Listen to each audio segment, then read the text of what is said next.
The damage and life.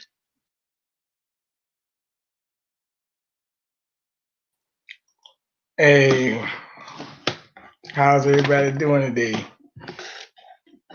Time for another session with Brother Ron from RealBT the Great Warrior. He should be on in a couple of minutes.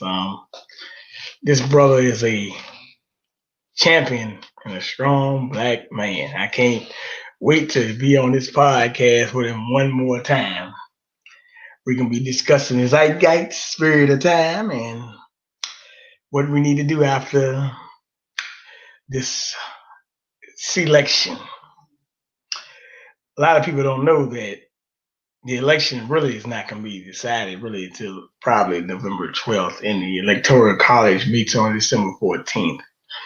And they're also trying to push it back to January 2nd of this year. So get ready, and let's hope that we will be able to last for a long time. But we got to fight for it. It's wartime. Game's up. Hey, what's going on, brother? Hey, happy whatever this is going to be. Well, one thing is my dad's 82nd birthday, so that's all right. Wonderful. Excellent. So I'm here. Hey, what's up, man? Yeah, you his greatest gift. Well, maybe. Yeah, well, I'm the youngest in the pack. I'm 33. The brother's 59. The sister's 55. You know, that's interesting. Interesting dynamics there. I'm the only son of my mother who died April 4th, 2018, and that would be also very interesting. 50 years since the death of Martin Luther King Jr. Yeah, she died on the 50th anniversary, and also that's the the 46th anniversary of the death of Reverend Adam Clayton Powell Jr., who's also a son of a very famous minister up in New York, Great Abyssinian Church. Yeah, how are you doing, you strong black man? I'm doing fine, man. I just came from working out. I'm getting ready for the Civil War. Hey, look. Hey, look, man. That's what I wanted to talk about. So we got to get started on this Civil War, man. Good Lord, man. I was out last night, man. Okay. I almost said it need to be a Civil War in the goddamn club I was at, man. I said, shit, man. What was going on? What was going on in the club? Man, I'm surprised you went out on Halloween, because a lot of people didn't go out. I know they had parties, but people were just because 2020 is a horror movie for a lot of people. Hey, look, man. To me, it's a dark comedy, but for other people, it's a horror movie. Well, that's why I went after. That's why I got in there after when the clock hit November 1st.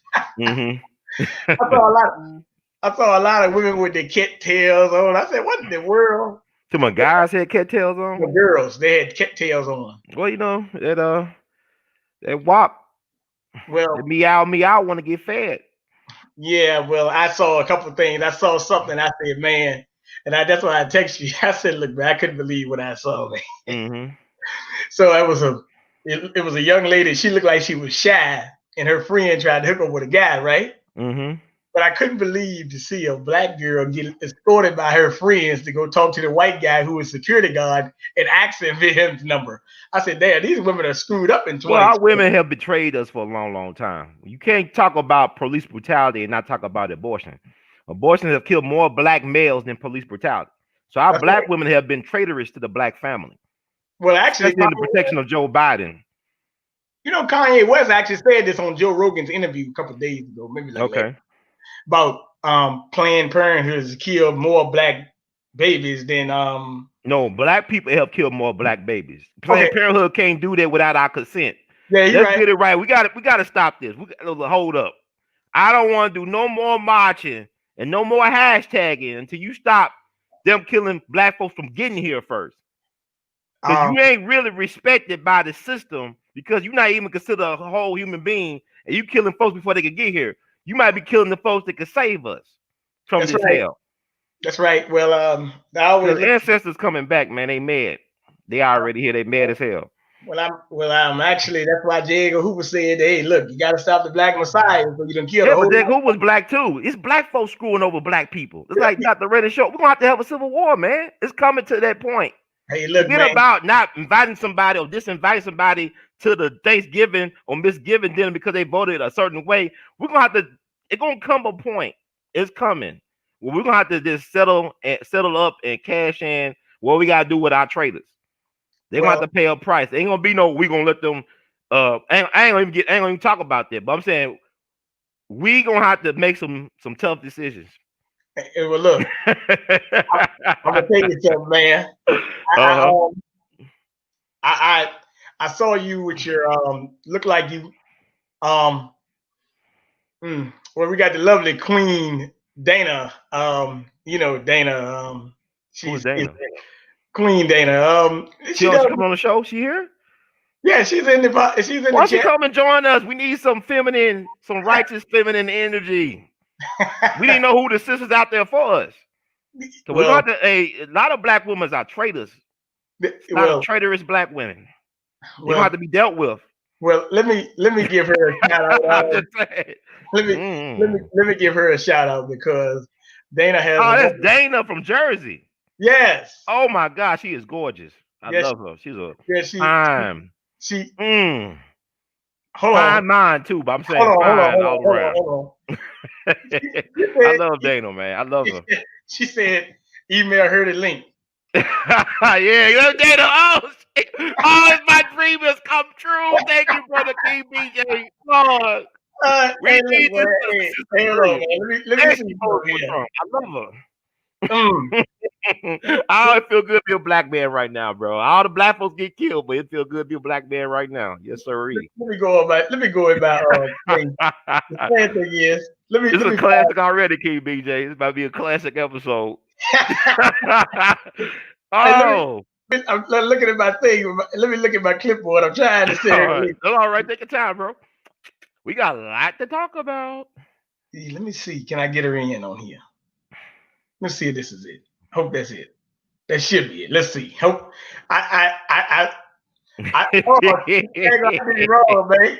I sent a text to her phone, but that's okay. I love it's something about Jersey women. They are sexy. They just like I like they swagger, they edge, like even the singers from Jersey. You gotta think about Sarah Vaughan and Whitney Houston, then Queen Latifah. There's something about Jersey women. They got the attitude, that swagger. They some good sisters out in Jersey. I love Jersey women. Well, I enjoy calling her podcast, and I even I hear you on there. Yeah, you a fan. I know you a super fan. I think I enjoy listening to her podcast. I like how she handled Judge Joe Brown. That's right. I love how she handled Judge Joe Brown. Yeah, he could be a handful for a lot of people. She says she disagrees with Brother Ron everyone about abortion, but if she gets the link, maybe we want to hear why black women with letting their legs be gateways to the self-destruction for the black race. Okay, well I texted you up in I-95 right by the slave dungeon, whatever that is, the African burial ground. Was he married to a black woman? Who? The guy who did that slave dungeon stuff over there by I-95 downtown Richmond. By the African burial ground. Was he married to a black woman? Let me go back and check it up, man. I'm gonna tell you. Jefferson Davis married to a black woman? The president of the Confederacy? Yes, Jefferson Davis? Yeah. Was the vice president of the Confederacy married to an out the room mulatto black woman, Creole, whatever, from New Orleans? Hey man, you know what I call it? What? Hey man, in order to assimilate a race, you gotta have some traitors from the race to get in and assimilate into different cultures. That's what you got with Barack Obama. Well, his mama was white though. But here's the thing: they kill out the strong man. Who gonna protect the woman? The woman. If all the strong brothers get killed, like when they invade the country, they kill out all the strong alpha males. They enslave them, kill them, and they take the women. So how can we protect black women if you killing the guys that you kill them before they get here? You killing the black men before they get here with the abortion. She said, "Give her 2 minutes, brother Ron." All right, I'm just warming it up. That's all. Warming it up. Even King George III, right? We talk about the royal family. He was married to an out-the-room mulatto girl named Queen Charlotte from the House of Mecklenburg. Who think Charlotte's named after? And where you think that county and where Charlotte's located name is? Mecklenburg. You in Virginia, Fredericksburg, all these houses and stuff, all this royal bullshit.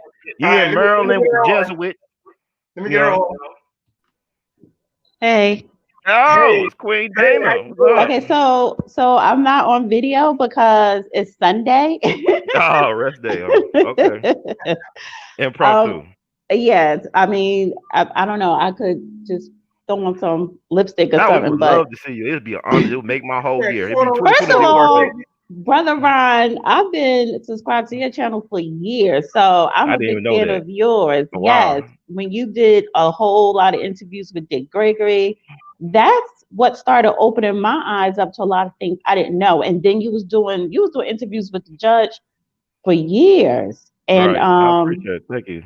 and who is, oh my God, I'm scared of him, but Dr. he's, Randy Shaw, you should have him on. I heard you being, why you being scared of that? Put disclaimer. I put disclaimers on my stuff. I ain't responsible for these yeah, folks saying I this think stuff. I'm gonna have Yeah, to go ahead and put because disclaimer on it. you know, he that's why too real. he raw. Doctor, he been through it though. He been traumatized. Like a lot, all of us been traumatized. Hmm. It's spectrums to it. Right, but I love him. So yeah, like yeah, I've been a fan of yours for a very, very, very Oh, long it means a time. lot to me. You made my whole year. Wow, I didn't have no idea. I thank you for the super chat too. I saw you did a super chat not too Yeah, long ago. I got to return the favor. yeah, no, thanks. I appreciate it. Appreciate you.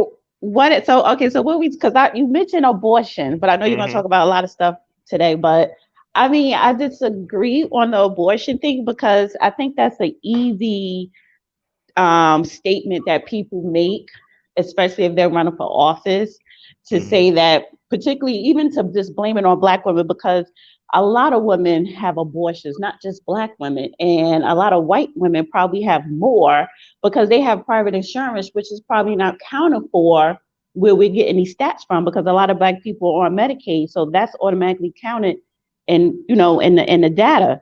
But a lot of men, Black men, they do sponsor these abortions too. So it's not all on the Black woman's shoulders when it comes to abortion. And the reason why women do have abortion, particularly Black women, is because they're poor. So if we're going to say, oh, let's gut out Roe versus Wade, and the reason why I'm against that is because I say I'm pro-choice, not for you to have an abortion, but for you to have that choice. So Hmm. don't try to tell me what to do with my body because that should be between me and my physician. However, we're going to discuss being pro-life, then it has to start not just in the womb, but after that baby is born.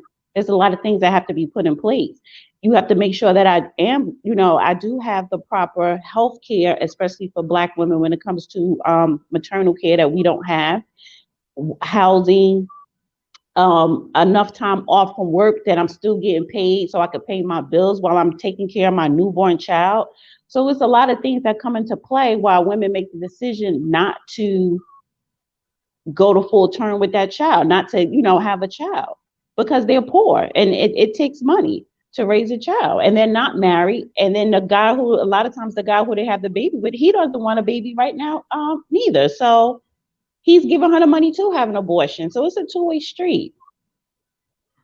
I definitely agree with all you just said. And the thing about it is, this is a death culture, though. I mean, like you can't argue about police brutality when we are allowing ourselves to be used to kill our own people off because the system does not care about people as human beings. Like we was considered three-fifths right in the Constitution, so we never, Well, as Black technically, the people, judge Joe Brown corrected that if he wasn't considered three-fifths of a person, he asked, and I actually read the Constitution is not in there. What they were saying with the three-fifths was if you own three-fifths of slaves, not a person being three-fifths of a person. but it's still like we not counted as whole human beings in this franchise in this system, and it's in there too as well. It's in there, and Judge, there's some things that Judge be saying. I'm gonna have to correct him on when I get him on when he give me a chance to talk. He all over the place, but three-fifths is in the Constitution. But what I'm saying is, our lives as Black people are not is not respected. When you've been programmed not to respect ourselves, because living, a minimum wage should be almost $30 an hour. And people talking about Right. 15 and $10. See, we do ourselves a disservice when we don't fight for a certain quality of life and we accept this treatment. We teach our children to accept this treatment.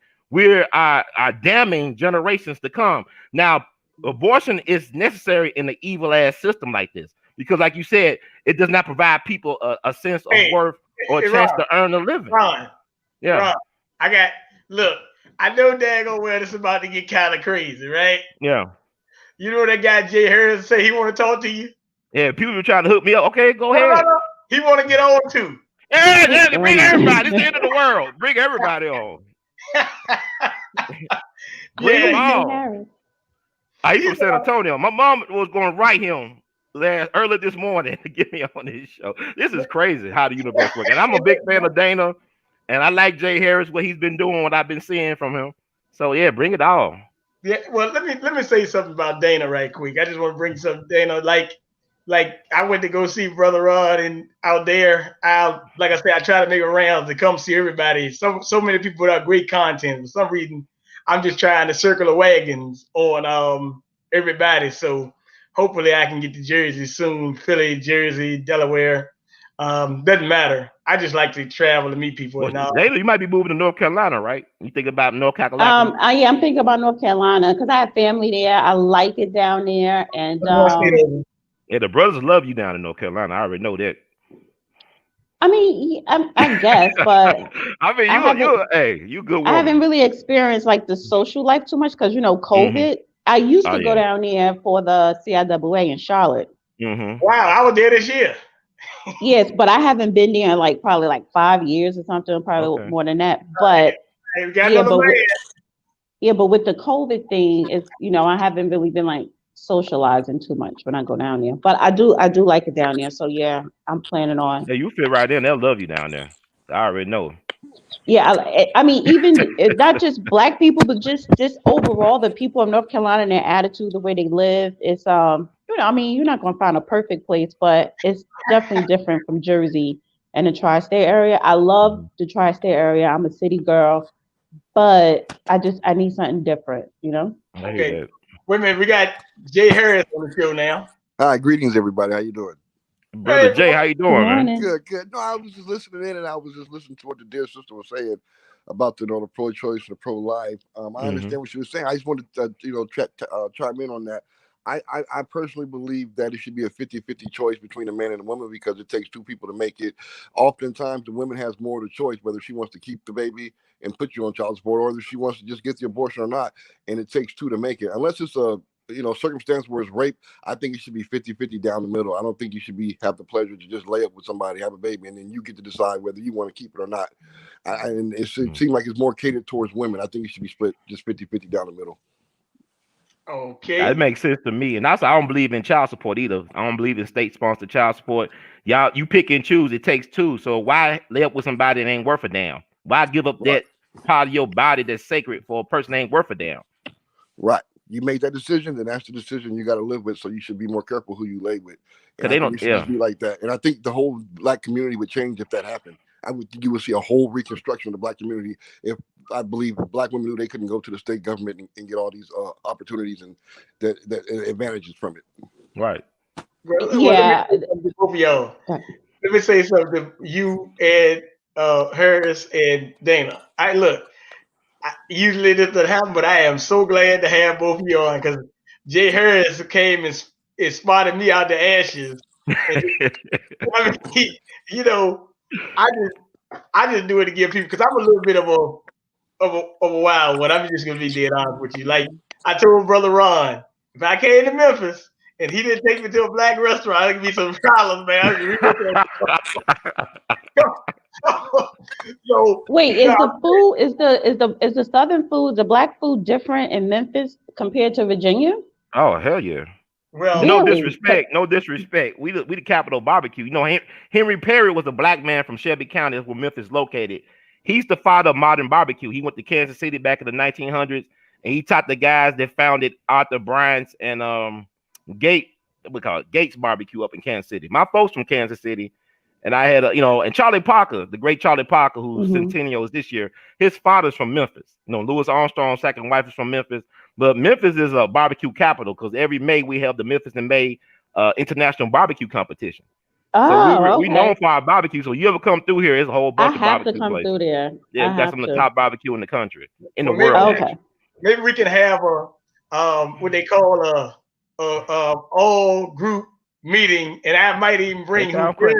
who Judge Joe Brown called my secretary. She's not my secretary, But she did do a wonderful job of recording on Facebook. Of course, I'm in jail again for trying to report the Hunter Biden story. So you know how that goes. Yeah. They put me in jail all the time for reporting information.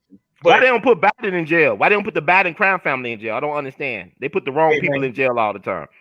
Yeah, I'm talking about real jail. Yeah, well, it is what it is. But I want to talk to everybody and we'll go around the board. So we're gonna start with ladies first, and I want to ask Dana about this hashtag going on called "Blame Black Men," and black men are the Jamel Hill says the worst in society, the patriarchy. She said that? Yeah, she said that. She said they are the new white men, basically. You know, they don't want to dismantle patriarchy.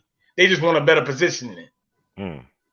Yeah, you know what? I never really listened to her. She is a good journalist. But when she did his and hers, I didn't really like her on that. I don't know. I just didn't. I could never really. Sorry about that. I could never really get into her, but I don't like that. See, you know why they're doing it, and this is what I'm saying as far as black men to not get distracted. They're doing that. And the Democrats is just as nasty as anybody else, if they're worse. But they're doing it so because they know black men are voting Republican, black men are supporting the Second Amendment. They're coming together. That you know what I'm saying. They are standing up for themselves, and whether they get attacked or not, whether it's through the media, whether it's in real life, you starting to see strong black men resurface, and that is a threat to society because yeah, like you were saying earlier, that's always been a threat to this American society and really into the world. So that is a threat to the Democratic Party. And so they can't afford to have black men vote even by 10% or 15% Republican, because then they're going to lose, right? They already know black women are sold up in the Democratic Party. And then even with that alone, it's a divide with the black women and the black man, because if your man is voting Republican, a lot of times you should follow that man, So they are a threat, but in a good way for our race, but in a bad way for everybody else. And Jamil Hill, she a lot of these people in election season, they get dirty, they get nasty, and they're paid to destroy whoever so that they party wins. Okay, that's good. Because I want to just mention one more thing to you. Yesterday, Roland Martin, he came out and said, "You want to listen to black rappers? Listen to Common." So that was a diss of Lil Wayne, 50 Yeah, Cent. why do we even care about Roland Martin? Like, I no know. offense, and he is intelligent. He's good at what he does, but at the same time, I'm sorry, like, um, yeah, I don't know. Like Roland Martin is for the Democrats. So these are people who are just biased. He always calling people stupid. He is a horrible interviewer. Yes, he is. Horrible. Yeah, he is. Yeah, he is. So, All right, Harris, go ahead and give your take on this. I think right now there's an attack on black men. I really do. There's an attack on black men right now for having an opinion. If you have an opinion right now, you're frowned upon. And it seems like not all, but it seems like there's a small percentage of black women that are like, seem like maybe they're jealous of black men. They want us to take the back seat, but it's time for us to man up, like as Judge say. So it's pretty interesting, but that's just what I believe right now. There's an attack on us right now. And Brother Rod, go ahead. Well, the black man is the most disrespected group in the whole country. The black man, it's not the black woman. Malcolm said that was a different time. We didn't have social media and all the stuff we have now. So there's been an attack on strong black male, alpha hetero black males. We're not even allowed to reach our prime. They killed Malcolm and Martin at 39. That's not their prime. They killed Medgar Evers at 37. They killed Fred Hampton basically in the crib at 21. We're not allowed to mature into our own. They love black males, but they hate black men. Yeah. We are a lot of males. All the mainstream black males are not men. I gotta write Anybody that LeBron down. James, he's a male. He's a super freak of an athlete, but he's a male. He said he's afraid of the damn police. I've been getting pulled over by the police since I was 11 years old on bicycles. And I'm 40-year-old man. I ain't scared of no damn police. Right. Why you saying that? You don't speak for me. You getting us killed by being scared.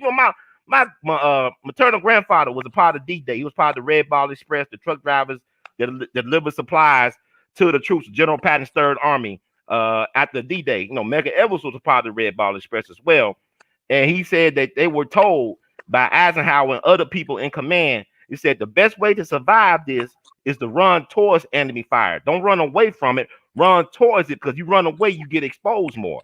You have a better chance going to the fire, going towards the gunfire, than you do running away from it. And we at a point of no return. It's a confrontational point where we're going to have a civil war within our own community to deal with the traitors of our community.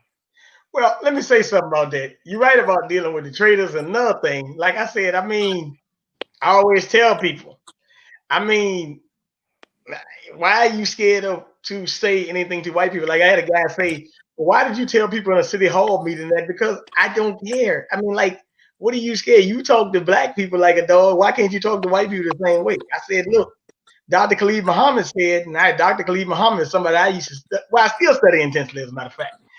Hey, look, man. Hey, look, knock them all off to me. But the thing is, people don't have, well, some people do. But the people who have that spirit are suppressed and stuff. You would tell me, oh, don't say anything. I had a lady tell me, don't say anything to get my white friends upset, because they might not, they might not give me a promotion in my job. As a matter of fact, sometimes I DJ for fun, right? And I had a girl actually tell me, well, I can't bring you to a party, where white people are, because I don't want you to say something out the way to them. I said, y'all are some cowards, man. I said, well, that's why I don't DJ for white folks anyway. It doesn't even matter. But at the same time, but you to tell me that you're scared because you think I might say something. First of all, energy breeds off energy, right? So white folks know when you're serious and when you're not. They don't even come to me with that. They can tell by how the way your body language is that you're not gonna deal with them. And that's why I'm so sick and tired of LeBron James coming and said black men are scared and we're the most hunted, and you got the little boy hiding behind a truck, and like people saying, oh, we need Black Lives Matter to help us because the white folks are trying to save us. No, they co-opted your agenda, and then they make you feel like you need white people. Like, even with the situation out there in Philadelphia, and like I say, I feel sorry for what happened, but I'm just letting people know you cannot, they say they call the ambulance, but if you got strong men in the neighborhood, you don't need to call nobody. You could just come in there and take him down yourself. If you felt that he was that terrified, you say the police came 3 times in one day. Why don't the men in the neighborhood have? So that's a disconnect that we have. But I do understand the sentiment, but you can't say fuck the police and then call them. That doesn't even make sense. I mean, just police your own community. That's how I look. Give me 2 minutes, guys. Okay. Well, I mean, yeah, look, go ahead. You take you 2 minutes. Hey, look, Brother Ron, let me say something. You know what a friend of mine told me? What? She told me, you don't interview enough women, so I'm glad that Dana actually doing the podcast. Yeah, but black men are not heard at all on mainstream media. A real black man, you can't help a brother Malcolm X. People still scared of Malcolm X. He's been dead for 55 years. Yeah. It's the idea of a Malcolm X. It's the hate that hate produced. It's like with the white friends, you have no white friends. All white people are racist. It's a spectrum like autism. They all racist because it's the system that benefits them. A black person cannot be racist in this system. See, human nature, you can be hate-filled, you can be love-filled, you can be bigoted, and you can be prejudiced. That's human emotional traits. But racism is a system that is defined to privilege a certain group of people at the disrespect and exploitation of another group of people, which I consider the permanent underclass. It's like when you talk about black excellence in a system like this, it's like we are the scorched part of the pot. So every now and then, some speckles from that scorched part will rise to the top. That's about it. So what benefit does it make when one person is successful, like LeBron James or Barack Obama, when the majority of your people are catching hell? That's right. This system is not made. How can you talk about police brutality and not deal with the systemic evil of abortion? That's right. Walter Wallace, we all fucked up. We all got issues because of what we're dealing with. We deal with personal trauma. We're dealing with generational trauma. It's unresolved because we keep on playing the same game and not willing to get out that circle and run straight. Like I said, you got to confront the gunfire. We got to confront it, and we got to meet force with force. You got to speak their language. Why is that we okay? Like Brother Malcolm said, when they want you to bleed, you bleed for the white man. When we send you to Korea, you bleed for the white man in Korea, but you won't bleed for your own people in Mississippi. That's a problem. We the best soldiers, but we don't fight our own battles for us. We don't believe in liberating us. We don't believe in self-determination. Because we did, we wouldn't be dealing with the stuff we've been dealing with for 400 years. Yeah. Right. I agree with that 100%. Yeah. But also, hey, Harris, Jay Harris. Yes. Don't forget before you leave this show today to get these two Absolutely. in Texas, because you got a radio show out there. That'd be and hopefully on your radio show, I know you say it's a little bit of a conservative thing and y'all debating stuff, so maybe you can scare the hell out of a couple people. yeah, it was shocking. Absolutely. You know, because you got a different audience. Absolutely. But you did have the judge on this week, and you know, it was pretty good. But you also had Brother Gavin, Rashard, and others. So you know, so you got a audience. Like I said, I don't know everybody in your audience, but I'm glad that. And my mom likes his show. I mean, she tried to write you early this morning. I said, "Oh, I ain't worried about it." And then you happen. Here it is, the universe. Absolutely appreciate it. Yeah, my mom has a lot of respect for you. Thank you. Well, I say one thing. I am so glad that all of y'all people still have your. Well, I don't know about Dana, but I mean, you know, I think she does. But everybody getting her makeup on. We want to see that pretty face of hers. She getting her makeup. She getting game ready. It was worth all the hell we went through the 2020 to see Dana, you know, dressed up for us on this Sunday. Well, like I said, I mean, y'all guys have your mothers and stuff like that. I mean, you know, but hey, look, like I told a guy a couple of weeks ago, like, you know, talking to people and branching out and talking to you guys and plenty of others. I told a guy, I used to tell my best friend, when down here, he's 61 years old, one of my best friends, I tell him, man, sometimes you just feel like you're fighting this battle by yourself, but at being on this podcast with three of you, let me know I ain't fighting this battle by myself. So, you know, it is what it is. So I'm glad to, you know, do that and, you know, talk to you now. I will say this. Now, I got to ask a question, and Dana comes back in. We'll ask her the question, but I will ask Jay Harris. You're in Texas, right? Correct. Now, I know that is a Republican state, right? Correct. So, black men in Texas aren't as scared of Donald Trump as in. Well, I don't think black men are scared of Donald Trump. Not all of them. Some of them are, but not all of them. Well, they're not men though. They male. That's the key. Yeah, they not That's men. The key. Yeah. But you don't have a problem with the presidency of Donald Trump, do you, Jay Harris? Absolutely not. No, I think he's a better pick than Biden, to be honest. Right now, he's a way better pick than Biden. Trump just mans up. He just talks really crazy, and he may not have any manners, but I don't go by that. Like, I don't need to be stroked. I just want to know your policies and what you're about, and then we'll take it from there. Well, you saw this week they're getting on Lil Wayne a little bit, but, I mean, really, like, you're not going to do nothing to Lil Wayne. They like 50. Let me say something to you, and I'm going to say this. 50 Cent really is 20 Cent now, because when I saw Chelsea Handler and I saw that damn hag, hey, Dana, I don't know where Dana's at, but Dana, don't let 50 Cent ever talk bad about black women anymore, because, I mean, good Lord. I mean, that just was a hag. I think Dana might be in her 40s. That woman's 45, and I thought she came out of a witch movie. You know, like, I thought she was Cruella de Vil riding the goddamn broom or something. But it was Halloween yesterday. Well, every day for her. It's Halloween every day for her. All right. She back. Oh yeah. Black. But all jokes aside, Dana, do not, if 50 Cent ever talks about black women, you just need to tweet him on Twitter and say, look, you cannot talk about black women. That hag that I saw that actually told you can't vote for Trump because you're a black person. That was insulting, but then again, the boule didn't back 50 Cent.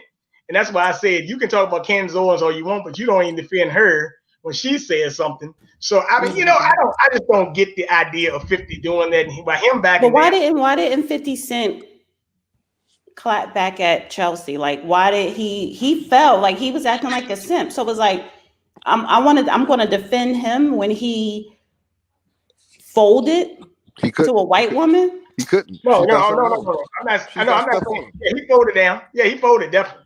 Yeah, he had to. He didn't have a choice. She dated him. She knows stuff about him nobody knows. So to him, that wasn't worth it for her to put his business out. she's his actual real Tommy. That's Kanan's. That's his real Tommy from Power. Yeah, Chelsea. absolutely. Well, there were also calls to boycott Power as well by a small group of people. So maybe Yeah, you know what that was? It's a lot of Democrats that run Hollywood. So if you support in any type of way Trump or the Republican Party, like they could kind of like slow down your money. Absolutely. And I think he didn't. So he didn't fold because of her. He probably had pressure from upstairs in the top executive floor of the corporations that own his stuff. So that's what that was, and that's why I don't respect the Democratic Party, because being in certain organizations, I remember 2 years ago we had a meeting, because I'm pretty sure y'all probably familiar with the Institute of the Black World, Dr. Ron Daniels. Very lovely man, very smart. I respect him a lot. But when you're in the room and you're having a meetings and they say ADOS, that organization or that movement is a problem because your number one agenda is to get Trump out of office, I had a problem with that, because you're worried about getting Trump out of office and you're not worried about public policies that Black people need. Like, you have to choose, you want to focus on getting Trump out of office, or you want to focus on Black people. Getting him out of office doesn't help Black people. Like, it has nothing to do with who's in the office. But I will be voting for Trump. All right, right on, sir. Let me say something to her about that.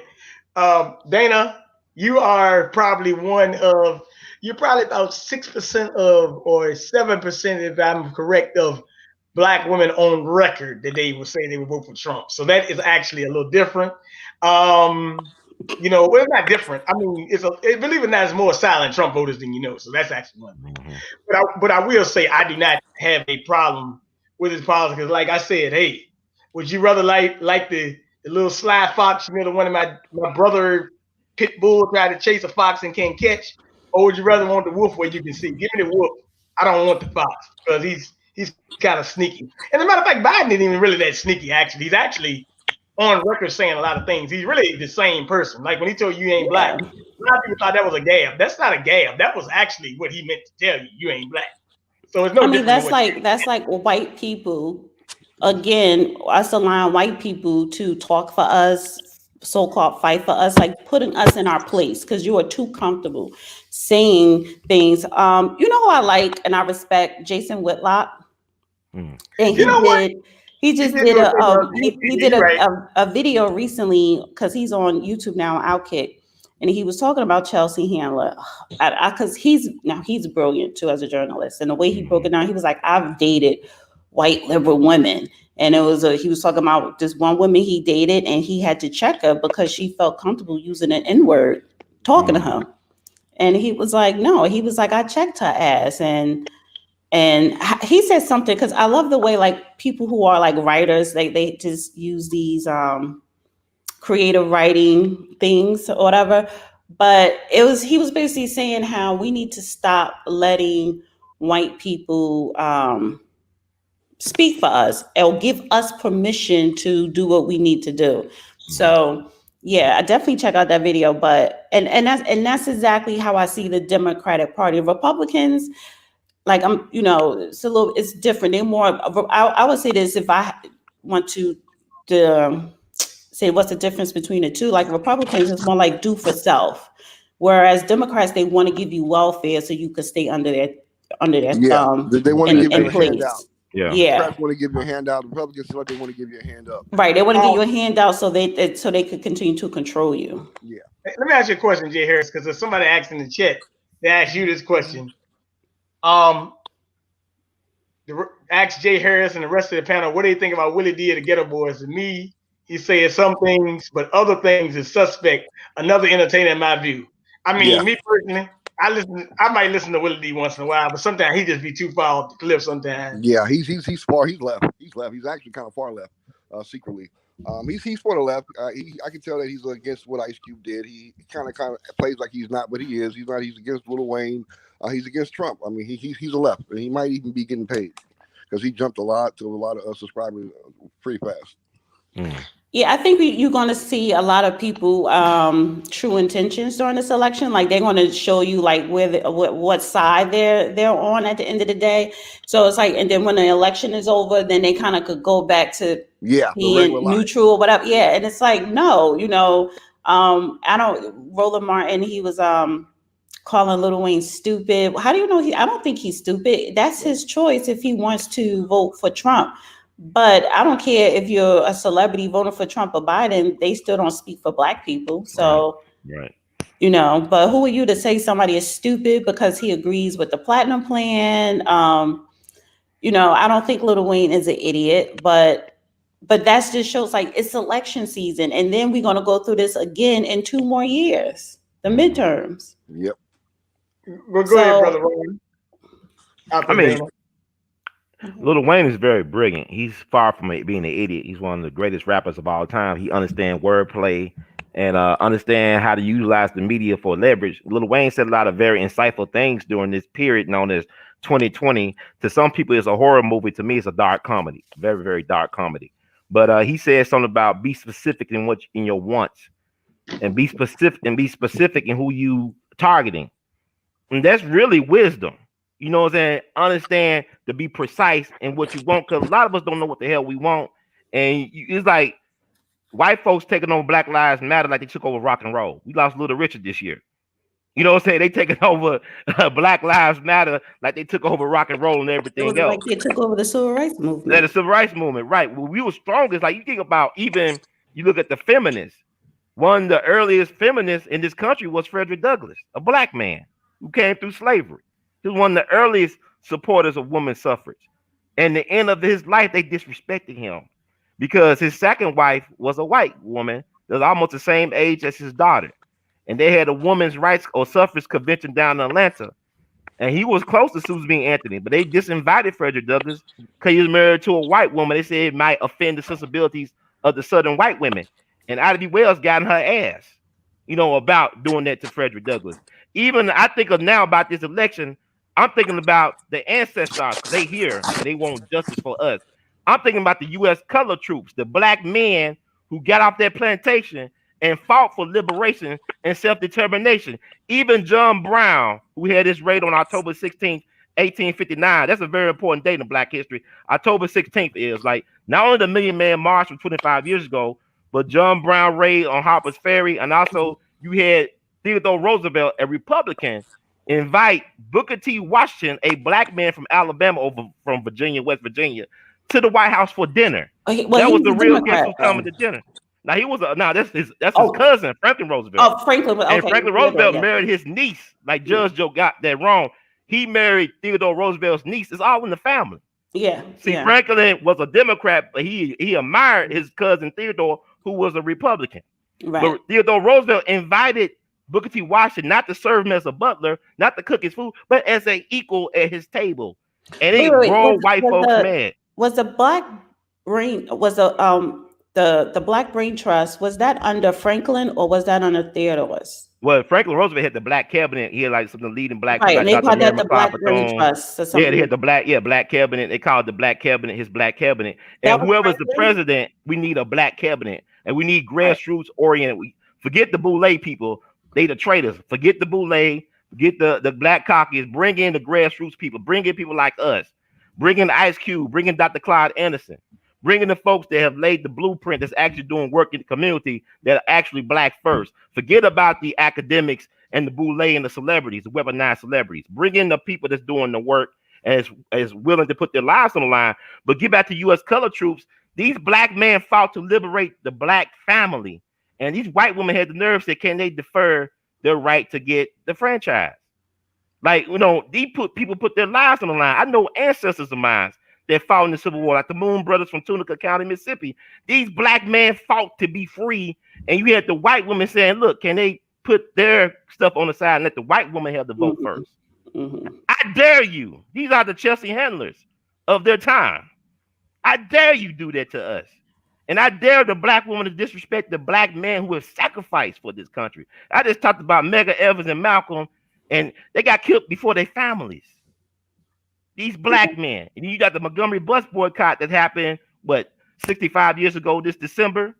You had black women being raped by white men in power, white patriarchy people, raping black. I'm talking about like police officers down in Montgomery and bus drivers. But you had black men who were war veterans from World War II and Korea protecting black women from being assaulted, doing those 381 straight days. Don't tell me about black men ain't protecting black women when we had a lot of black men being lynched to protect the sisters. So I have a question. This could be for the panel too, right? But especially for you, Ron.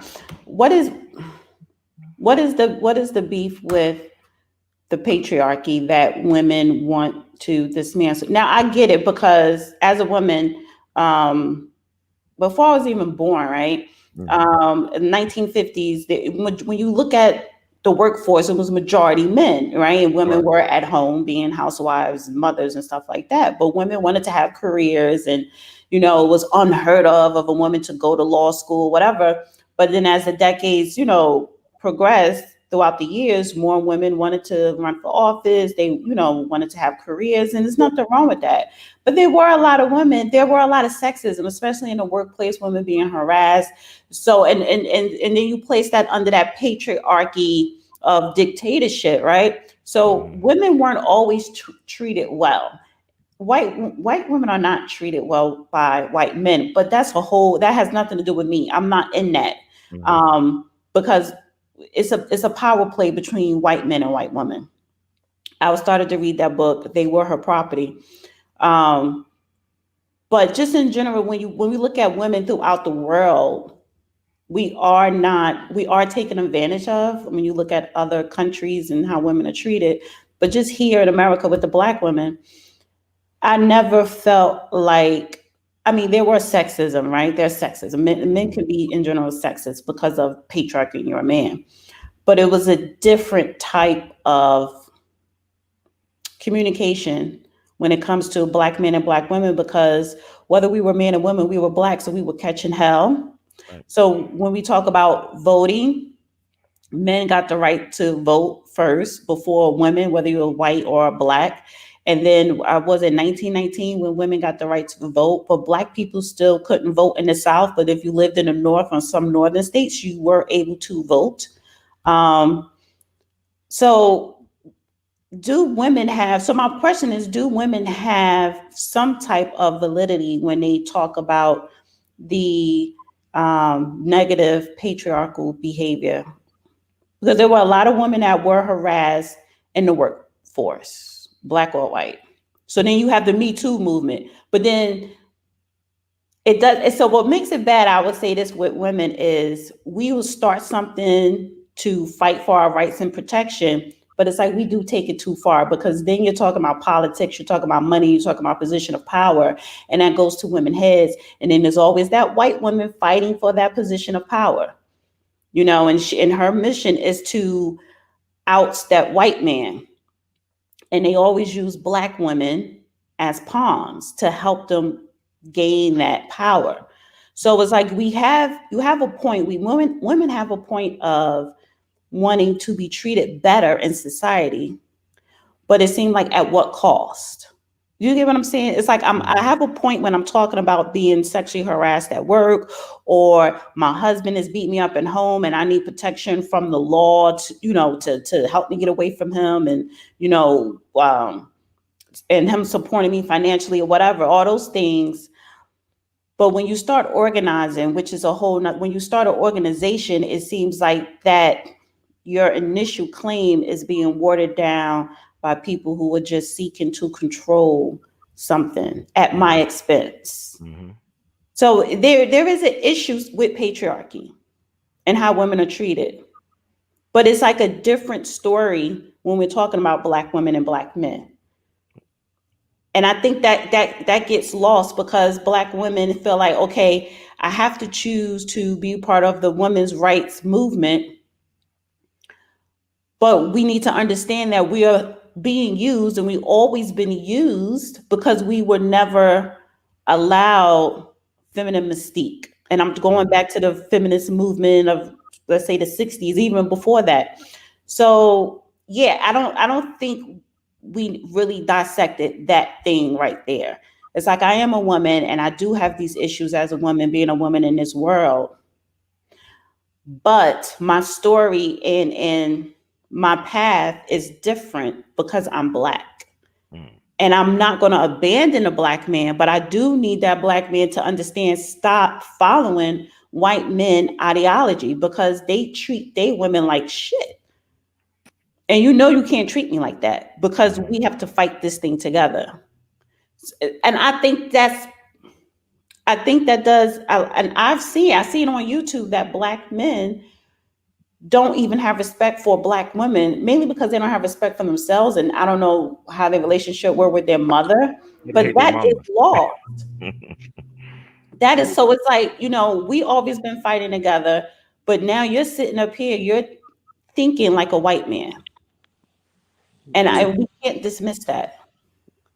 But then you have a Jamil Hill who I see what she's trying to say, but at the same time, you're saying that, well, being that you're not falling in line, I'm going to dismiss you, Black man. You can't do that. You see what I'm saying? So it's very a complex situation.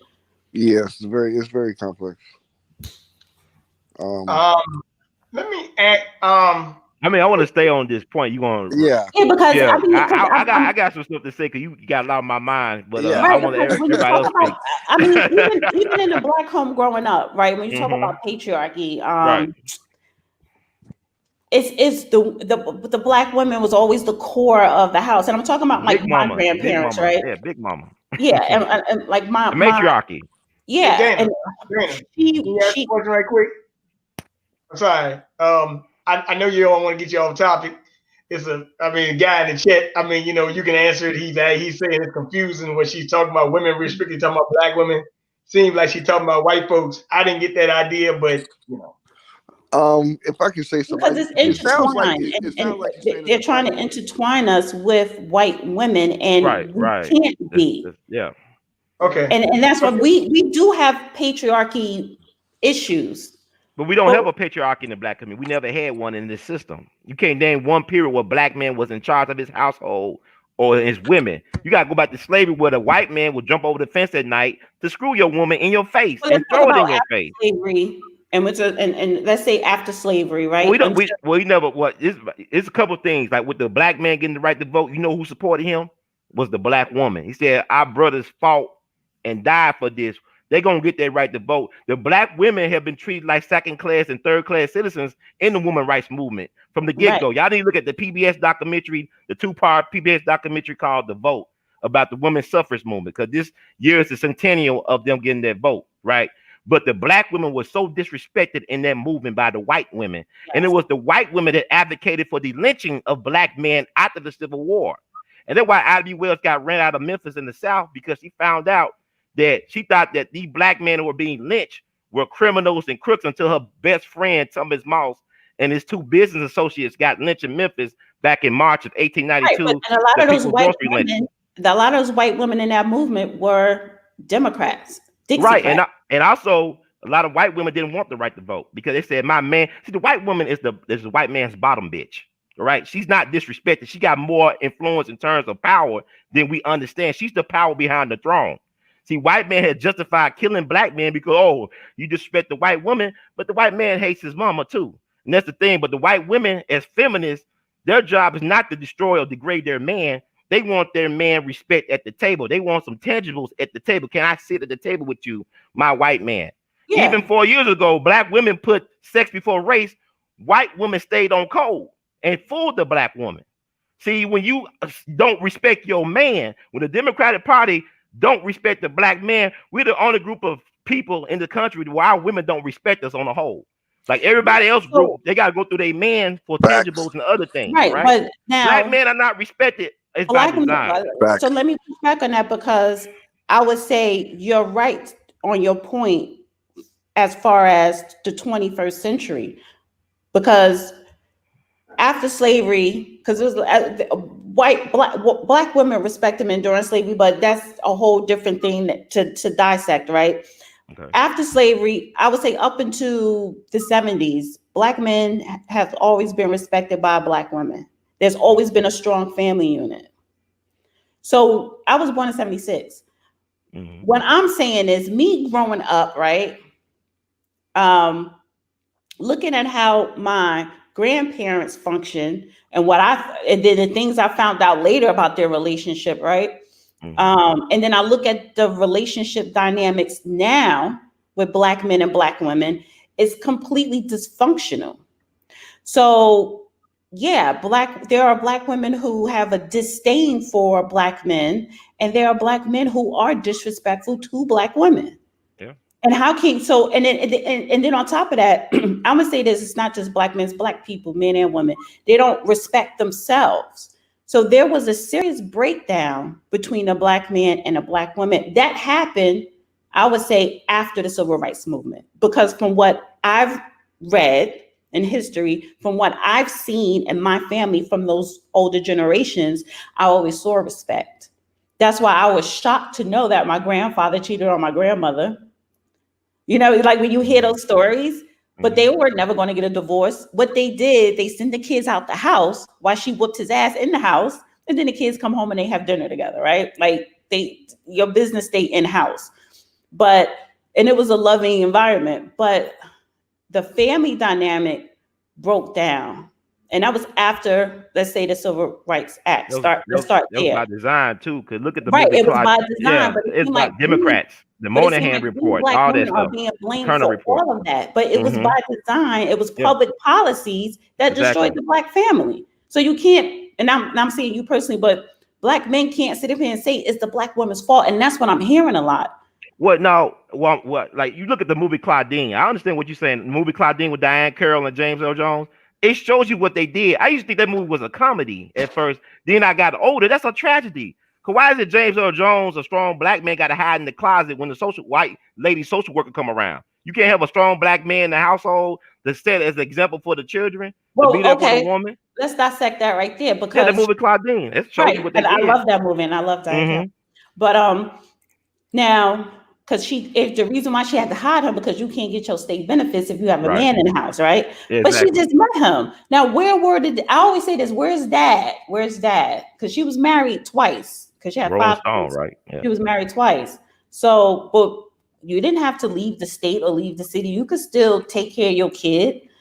Now, okay, you Mm-hmm. left and you left your responsibilities, so she has to turn to the state. She meets a man. He just met her. She don't know if this man is gonna. I don't know if he's gonna marry me and help me with my kids. So yeah, you gotta hide in the closet because my original old man he left, and I'm here with all my kids by myself, and the only person that's supporting me is the state. We don't know why she got a divorce and why the men left. Well, You know, black men always had to hide. Or think about even after the doing Reconstruction or even post Reconstruction, you had black families that had trap doors in their floors for black men to hide from the night riders from the Klan to kill them. That's all by design because you got to think about as well. You go back to the 40s, right?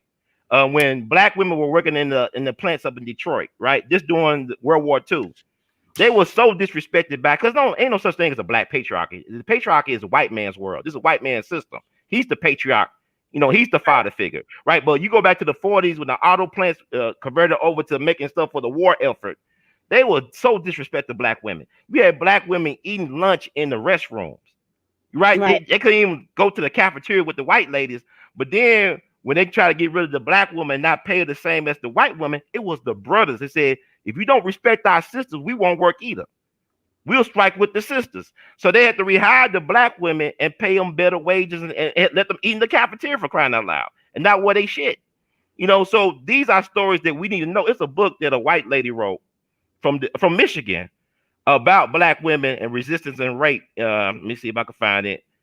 I want to make sure at the dark end of the street, black women, rape and resistance. It was written by a white woman, Danielle McGuire, professor, I think, at Wayne State up in Detroit. But y'all should pick that book up on Amazon, because it show you situation where black women did fight back, and then black men and women were on the same page. Our greatest victories during the civil rights movement came when the black man, woman, and child worked together. We are the Holy Trinity. You know, the Montgomery bus boycott was probably the most successful thing we had. You had black women and black men on code. Even you go to Birmingham, Project C in 1963, you had black children going to jail. You had black men and women going to jail. You had the black family working in unison. Black woman was always there next to that black man. Right. Even Fannie Lou Hamer. You know, Fannie Lou Hamer. I love Fannie Lou Hamer. Yes. And you know, she did not know she could vote until she was 44 years old. She lived her whole life on the plantation. She was the last of her parents' children. She was the 20th child. She was number 20 out of her parents' kids. The last one. It took them all them trials to get one Fannie Lou Hamer. But you know what the state did to Fannie Lou Hamer? She wanted biological children. They sterilized her in Mississippi. You had 21 states that were okay with sterilizing women, undesirables, black women, poor women. You had 21 states that had that as an okay. So they told her after she got her checkup that we sterilized you. That's the state not respecting black women's body. Even look at the father of gynecology, J. Marion Sims from South Carolina. He's a scientific medical genius. And what he did, he destroyed black women wombs, and he did stuff that made Joseph Mengele blood, right? And he's the father of gynecology. But this is what I'm saying, because everything you're saying, you're absolutely right, and you're talking about at a certain time. You're talking about a certain time period, and I'm saying what happened to why are we where we're at today? And the problem that I have with that, so this is why I bring in this patriarchy thing with men. First of all, I don't care what race, what culture, I don't care where you're from. If you are born with a penis, you do have male privilege, just like women do have some type of women privilege. But this is a man's world. But bring it to America with black people, the black man and the black woman has always fought and worked together because we had no choice. It's not like that today. After the civil rights, let's just start from the 70s. What happened to where families were destroyed? Drugs ran rapid in our community. So not only did that destroy families, it destroyed people. It locked up black men. Black women were left out here to fend for themselves. And then now today, 2020, if you look at the average black man, does he respect himself?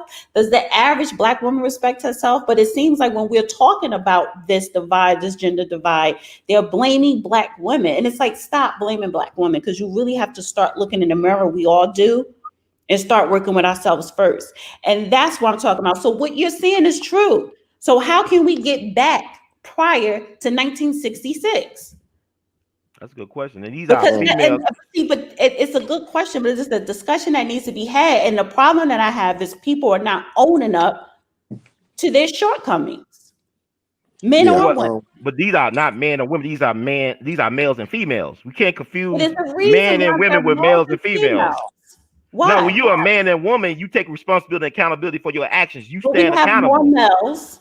We got a lot of males. We don't got a lot of men. That's the problem. Exactly. And this system is trying to produce more males, more beta males. We need to have that discussion, right? Well, yeah. And one of the problems is men will never admit that.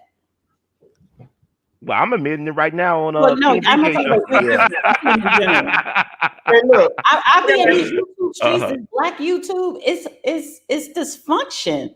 And it's like, okay, I mean, YouTube is really for people just to, I guess, vent, I don't know. But even going out in the world and in life. Man, if he wants to be patriotic, he has the right to do whatever he wants to do. And it just seems like we're more of a commodity where you can't do that because of this. And we can just do really whatever we want to do, to be honest. And that's just how I feel. And I believe there's nothing wrong with the black woman. I just think the black woman should just take a stance, look at everything from its proper perspective. Maybe there's got to be some adjustments made, especially when the black woman has the lowest marriage rate. They have the highest single family rate, single mother rate, in which breeds children that get into more trouble statistically than children that come from a family. So the black man is really the backbone of it all. And I just think that somewhere down the line, there's like a competition, but the black man can't be competed with because everybody wants him. Everybody wants to be like him. And it just is what it is. So it's a couple of things you said there, because you said black women have a low marriage rate. Well, so do black men, if we're talking about Black people, right? The Black family. If we're not getting married, you're not getting married. Because Um, 80 over 80, listen, 1 second, over 80, at least 80% of Black people marry another Black person. Now, what I'm talking about, because I do clap back at people that be commenting in the Right. chat. You Mm-hmm. have this person in chat saying, Dana, please let the man finish his statement. Well, first of all, he did finish his statement. You have a problem with me speaking my mind. And you have a problem with a woman and a man having a dialogue back and forth. Right. I was not rude. He doesn't feel like I was interrupting him. So why you, Philip, feel the need for me to be quiet so he could finish his statement when we're having a discussion? That's what I'm talking about. Right. You have men have a problem, and I don't care what race they are. This is in general. If a woman is vocal, because women should be quiet and submissive and speak pleasant, not with authority or not assertive or not confident. well, that's how women were. That's how women were supposed to No, be. no, that's Because not how we when, were. back in the Women, days, the men women are whatever they were born. without the men, the women would get pillaged, they would get raped, they would get conquered. So the men was always But the that go to has bat for. nothing to do with me being quiet. You're right. The men, you are physically stronger than me. I get all that. I'm not disagreeing with you on that. But that doesn't mean for me to be quiet, that I should be timid, that I don't have the right to speak my mind. Absolutely, but I'm you not don't have to be loud. You don't have to be disrespecting you, boisterous or that loud man. either. But if I have an opinion and if I want my voice to be heard, I have every right for my voice to be heard. But when Absolutely. you just said also, Black women don't get married at a higher rate. We get married at a very low rate than anybody else. But so do Black men. Like, why are you separating yourself from me when it's me and you that are not marrying? Well, that's by design, though. You got to think about what we've been through the trauma of slavery, post-traumatic slave disorder, right? We just lost Dr. Patricia Newton out of Baltimore. She was a protege of Dr. Frances Cress Wilson. These are very vocal, strong, brilliant Black women. But you talk about buck breaking. You think about the movie Farewell, Uncle Tom. Y'all should check it out. The director's cut. It's based on what we went through slavery, the horror stories, the real American horror story, what happened to Black people. But you had sex farms in places like Maryland and Virginia. Well, Black man, all his responsibility was to screw women, or a Black male screw females. It could be your mama, it could be your sister, it could be your aunt. The high levels of incest in the Black community is systemic. It's by design. We all kissing cousins. So when you talk about a Black man not staying around with the family, he's been programmed to be a Rolling Stone. He's been programmed to show his masculinity by how many women he could knock up. That's programming. It's like, a racehorse, a thoroughbred. You a buck. You know what I'm saying? You a stallion. Not Meg the stallion. She's supposed to be a mare. Yeah. A stallion supposed to screw the mare and be about his business, But that's all by design. It's by design. Right. And would you agree that a lot of things are by design that we're not even conscious of? Yep. Program. Now let me say one other thing, and because I gotta bring a topic up right quick I wanted to get to. So yesterday, Barack Obama and Joe Biden were in Michigan at Flint, right? I got to bring this up. And I'm sitting there saying, how did we let Obama come back to the scene of the crime in Flint, Michigan, when he chugged the water in those people's face and disrespected them people thoroughly, and we let him come back to the scene of the crime? How did we let him even get away with this? Like, and then you bring Joe Biden with you, and they had the governor of Michigan at the time, Republican governor named Rick Snyder. And Rick Snyder was, they had a lot of things going on. They were bringing 5,000 immigrants a year, and the goal was to bring 50,000 immigrants into Detroit. They were actually trying to gentrify Detroit and bankrupt the city. But they also started working on Flint. So, as you saw, I sent you something this morning, and the woman, she said that after I did it, that's not my president anymore, but I'm saying, how do we let him come back to Flint after we know what went on in Flint? And I said, do we have a short memory, or are we just plain stupid? I mean, it's got to be both to me. And Flint, where he took, somebody gave him a glass of water and he drank it, was like, oh, this ain't bad. Yeah. I was like, but you know what everybody's doing? Everybody is reposting and retweeting when he took a basketball shot and made it, and then he walked off saying, that's how you do it. Everybody is making that trend, that video trend. Yeah, but no. You want to vote for Biden because he made the basketball shot. Obama made the basketball shot. Well, first of all, he was on the shop with LeBron the other day too. But like I said, this No, is what I'm no, saying. no. My point is, people are focused on black people, or focused on the wrong shit. Because you are focused on this man, like he's down, he's cool, he in the gym, he made it just a quick alley hoop shot from a distance. You're retweeting that, but you're not tweeting, and you're not posting on Instagram or Facebook the policies that he did not help black people. He did not pass to help black people. He didn't do anything for Flint. You're not That's focused on what's important. You're focused on him making that basketball shot.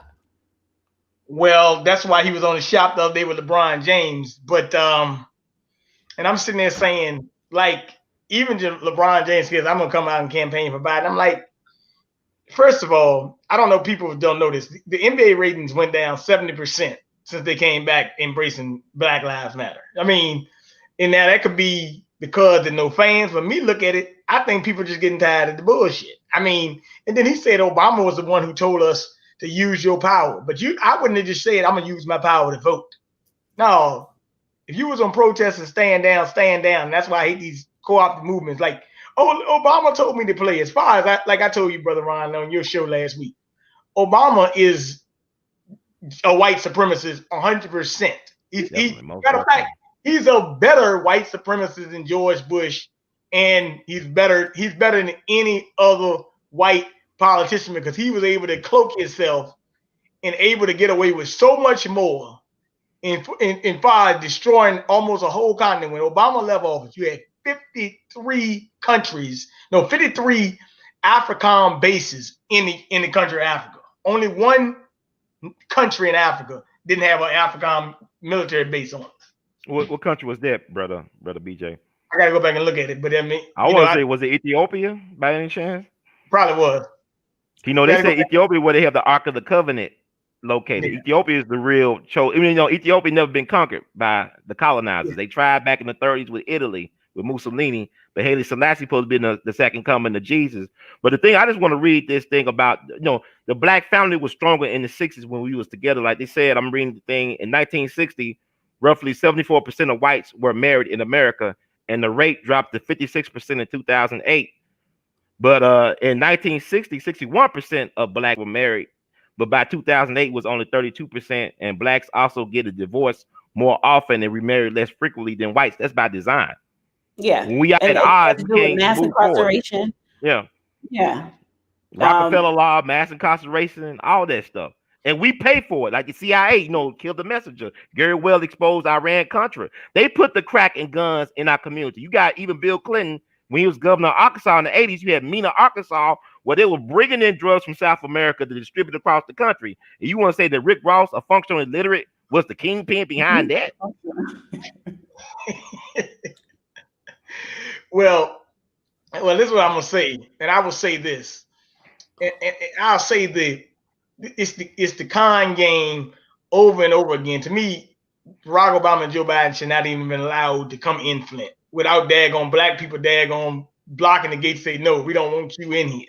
It should have been the war zone, right? It should have been declared a war zone. It should be like Afghanistan. If the president tried to come to Afghanistan, that's how they should have treated them. I will say this, though, in all honesty, a lot of black people have caught on to the Obama con game now. And they know that this thing was a whole sham. I mean, look, Barack Obama's mentor was one of his mentors was Henry Kissinger, for God's sake. Why he's still alive? He's obese. He's almost 100 years old. How do you be obese and be almost 100 and still be functional? Why didn't he sound familiar? Kissinger? Yeah. He sound like he's from Prague or something. He's been here all his, he's been here forever. But my thing is, and I always say this, like, we were talking about it a couple of weeks ago, how people were talking about the Supreme Court justice, and they said, well, Donald Trump, he got a white woman to go on the Supreme Court. I'm like, Obama got two Jewish white Latino women to go on the Supreme Court. Goldman Sachs Inc. That's Obama's support. That's the sponsor, Goldman Sachs. And they all Goldman Sachs connected. All these Secretary of Treasury since Clinton with Larry Summers, they all Goldman Sachs for the most part. Timothy Guyton, all of them. So I want to bring because that came out a couple years ago. I think Obama, he He has more money than all of them. I think, isn't he the richest president ever so Well, they far? on Judge. I think he be going on the dark web because they got number one Donald Trump and number two George Washington with the list that I be saying. But Donald Trump may not be a billionaire. You can't believe these lists, especially Forbes don't know what the hell they talk about. They just be saying stuff. Well, I will say this. So if you look on your phone, I just sent you a link of Kamala Harris, the untouchable thing. Now let's go to, so is this the con game all over again with Kamala? Probably trying to run the same con. Matter of fact, they running the con game with somebody who's from the country of India, nationwide, and also a Jamaican. So they're trying to run the same con game. Oh, this is a black woman. Yeah. No, this ain't my. No, get that Indian trash away from me. I don't even bring her my way. It is what it is, because, and I don't know if you saw it this morning. I sent you a thing, and that you saw me take. I sent you a picture of me and a guy, right? Right. He's a DJ down here. He's a DJ Line B. He's he used to work with Aaliyah and the Super Friends. I mean, he's great. I mean, I love him. He's my brother. But they got this thing going on what is it? Vote. And I think they're supposed to have a virtual DJ session to vote. And I was saying, look, I'm tired of being the fool, man, with, let's say, like dancing at the polls. We dance to go to church. We dance to go to the polls. They got the sororities saying stroll to the polls. This is not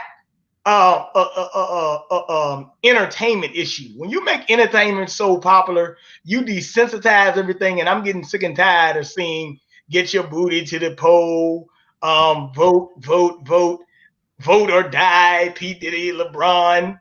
No, you don't have to vote or die. You can sit your black ass at home if you want. So I just look at it, these slogans. Now I know we got Brother Gavin Rashad in the chat. So shout out. Come on down, brother. Get in, counselor. Get in.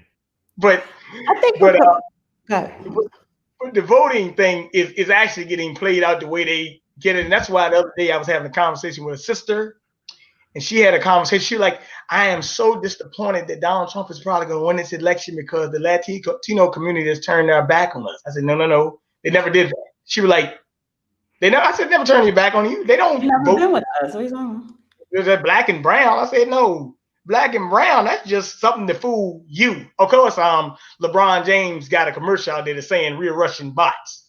You could be talking to a bot. Don't listen to the disinformation. It could be a CNN bot to me. He'll AT alien then. He'll CNN bot. And he actually, and Jason Johnson right over to MSNBC and said that it's a lot of disinformation being targeted at black voters, and Ice Cube, LeBron James, the antidote to Ice Cube. So they playing this out. They actually trying to have a war with somebody on the black media space, but they're trying to pit the news media against us. But if you look at TV ratings, right? I don't know if anybody got Comcast or something. I got 5 sticks or whatever. I got 5 sticks left in the fucking house, right?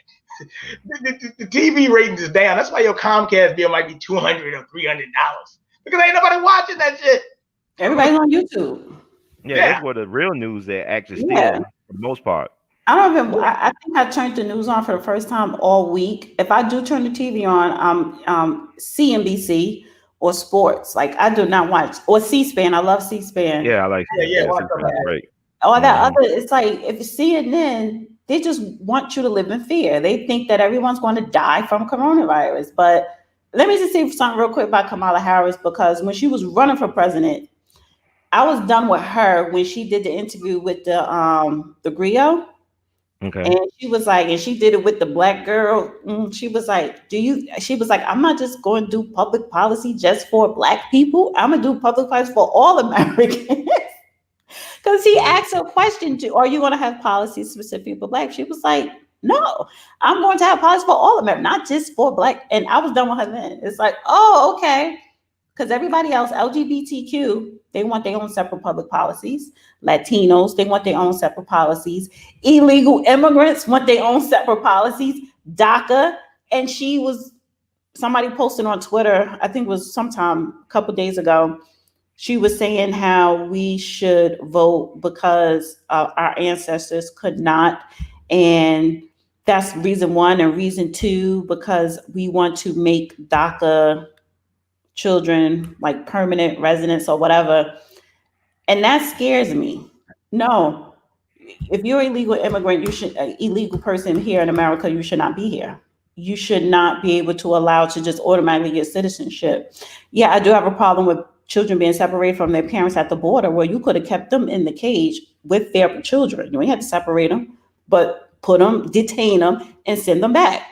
But that DACA thing, that when they went to the Supreme Court last year, the same week Byron Allen was at the Supreme Court, those same DACA Latinos were not supporting Byron Allen, but then you had all the support from all these other organizations supporting the DACA people that were there for whatever Supreme Court rights they was fighting for, and they actually won something. But my point is, if you are not willing to give my people separate public policies for our needs, like everybody else asks for, I will never vote for you.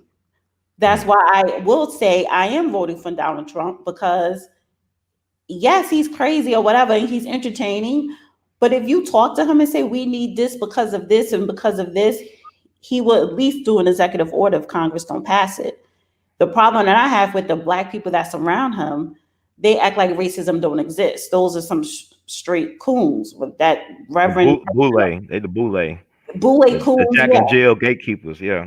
But the thing with Donald Trump, he don't just want to talk to Boule Black. He'll talk to a regular person that comes up saying this is what we need or whatever. He will listen to you. He wrote an executive order for economic empowerment for Asian Americans and Pacific Islanders in 2019 in May. You don't see them saying anti-Trump or pro, and they probably are voting for Biden, but he is the president, and they needed something specifically for their group, which includes education, which includes business, which includes, real estate, everything. So if they got an economic empowerment executive order, why don't we have one? Did anybody ask for it? See, we don't ask, we don't demand anything. But if you literally say that you're not going to do something specifically for Black people, I would never vote for you. You're right about that. Well, I will say this. Well, I think that more so, like with Trump, it's like you're bad by the language, right?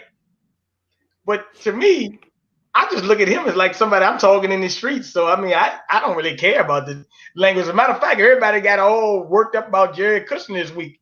I didn't even care about the Jared Kushner comment, but so much. So, I mean, he's right that you gotta have the will to succeed. I look at it more so like with Kushner, like I don't need a white guy to tell me that. But hey, I mean, the comment was not, out of bounds. I mean, I guess you can say you lead a horse to water, but you can't make him drink. Is that better topic of what Kushner said? Yeah. So I don't. Like I said, and even this is my thing. Like Stevie Wonder came out and just said yesterday in Flint that was it Detroit that Biden be the one to give us reparations. Well, how confusing is that, Stevie Wonder, when Biden was the one who said I wouldn't give you reparations unless the Native Americans are included?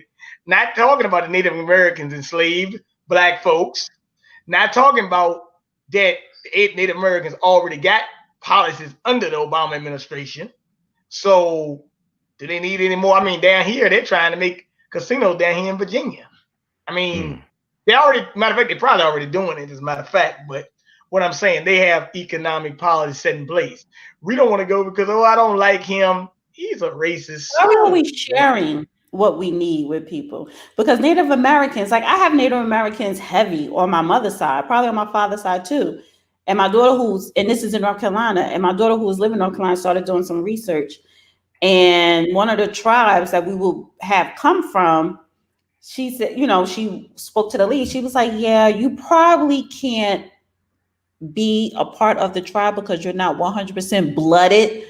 See, the Native Americans who got reparations, they're race specific who will get it, like what tribe you're from, Cherokee or whatever, and you got to be 100% blooded. So when Biden makes that comment about well, if I'm gonna give it to them, I have to give it to the natives. They already have it, and why do we always have to share when nobody else don't share with us? They don't share anything that they need, that they claim that they're owed. So why are we having to share everything? Well, a lot of those Indians are not real Indians. They $5 Indians. Like when we get our reparations as FBA and ADOS, they're gonna help some two piece and a biscuit black folks or Negroes. And they're not real Negroes. See, this race thing is complex because even you talk about Cherokee, you had 5 civilized tribes that fought with the Confederacy. During the Mhm. Civil War, they owned slaves. You had a ruling just several years ago in Oklahoma where the free man, the descendants of the free man, had to be respected by the Cherokee Nation in Oklahoma and get their reparations or whatever benefits from that. So we are the Aboriginal and original people of this country, United States. We already have a claim, and not only that, as a republic, before there was a republic, we fought in every war for those claims. So we got blood, sweat, and tear equity. But what we don't got is black folks with backbone. We got a lot of black folks with backbones like mozzarella sticks. This ain't about the business because before Johnny Cochran died, he was working on reparations. He was working on the Black Wall Street thing in Oklahoma, and he died all of a sudden of a brain tumor supposedly. And what And happened with that this year with Tulsa, Oklahoma? Tulsa, Oklahoma, Black Wall Street. Oklahoma. But you had many Black Wall Street No, stuff. It's not just one. Right, but no, the natives. They were granted more territory, which covers the city of Tulsa. That's native land now. Okay. So they're not under state regulations. So Okay. meaning if you get arrested or something, they have their own govern of of law enforcement, not through the state. Only the federal government can come in or something. So if we need, so let's say Black Wall Street, who are owed reparations, can we even fight for it now? Even because now that land was given to and expanded to Natives, American Indians. We are the real Native Americans. We gotta stake our claim and do the research and show the paper trail. If you look at even in the Flint thing, I went to Flint 5 years ago, and I made sure I ain't drink no damn water, I ain't go to no fast food restaurant, nothing in Flint. I had to interview the brother who's the Flint councilman at the time, Wantas Davis. And I asked him, man, how safe is the water? He said, man, we don't even supposed to be washing our car with this water, but I like my car clean. And that was 5 years ago. So it's just weird. And by the way, he went to jail. He went to prison for killing the man who raped his mama. He went to prison for killing the man who raped his mama. He spent almost 20 years in prison and came back home and want to do right by the community. But I'm saying, not only that, you got Alabama. 3 years ago with Doug Jones, right? Doug Jones ran for that Senate seat. He was against Trump guy. He won in the upset. And people talking about, black women, they came out in support almost 100%. Black men also came out to support Doug Jones almost 100%. But people downplayed it. The media is going to put the headline "Black women." I mean, that's wrong though, because you discredit. I mean, you saying the black women shouldn't even have a respect for their men. Like you said earlier, we fought side by side in this struggle because we all been criminalized and traumatized by this thing. But you still got black folks dealing with hookworm in Alabama. You just remember years ago they had the Black Panther Party versus the Rooster Party. Stokely Carmichael and all them was shooting out with the Klan. The Democrats versus the Black Panther. Come on now. And we still doing the same thing years later. We have not achieved anything from this damn voting experiment. Name me one victory that black folks were able to achieve and sustain ourselves on for generations. That meant something that came through the ballot. Did we demand anything? Did we demand it? Right. Because even affirmative action, who benefit most from affirmative action? White women. Yeah. And who classified them as minorities? The Asians now, they're saying they get rid of it when it comes to education with college administration. The Asian Americans, they have a case, and I think they did win the case in the state of Massachusetts or with the Supreme Court. I don't know, but they were suing, to get rid of affirmative action. But what are we doing about it? That's what I'm saying. It does the blame lie on us. Like, you can't continue to blame a white man if you are not fighting, if you are not demanding anything, if you are allowing the white man to just run all over you. Well, it's sad. You know what's sad about this whole thing? A lot of us are functional illiterates. It's not just R. Kelly. A lot of black folks just functional fucking illiterates. Excuse me. But go back after slavery. Within 20 years of the ending of slavery, the most literate group of people, one of the most literate group in the people were who? Black people. The most skilled labor force in the country after the Civil War were black people. That's why they created unions to keep black people from working. Yeah. From franchise, like I said, don't you know, in lynching, the majority of people that were lynched in this country were business owners. Like Ida B. Wells' friends in Memphis, the people grocery lynch. They had a more successful grocer business than the white man across the street. He got a lynch mob together with some white officers. They shot back. They had their own rifle club. They shot back in self-defense to defend their property. But once they found out that they injured some white men who were police officers in that mob, they turned themselves in and they were horribly lynched. And one of the last words that Thomas Mouth said, Ida B. Wells was the godmother to his daughter, and he had a son on the way.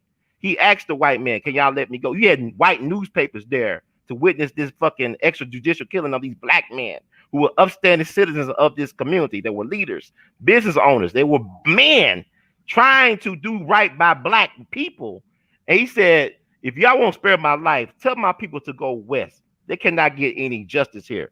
So Memphis, you had 6,000 black people leave Memphis because Ivy Wells printed his last words in her newspaper. She owned her own newspaper. This woman was the mother of investigative journalism. She owned her own newspaper. She was brilliant.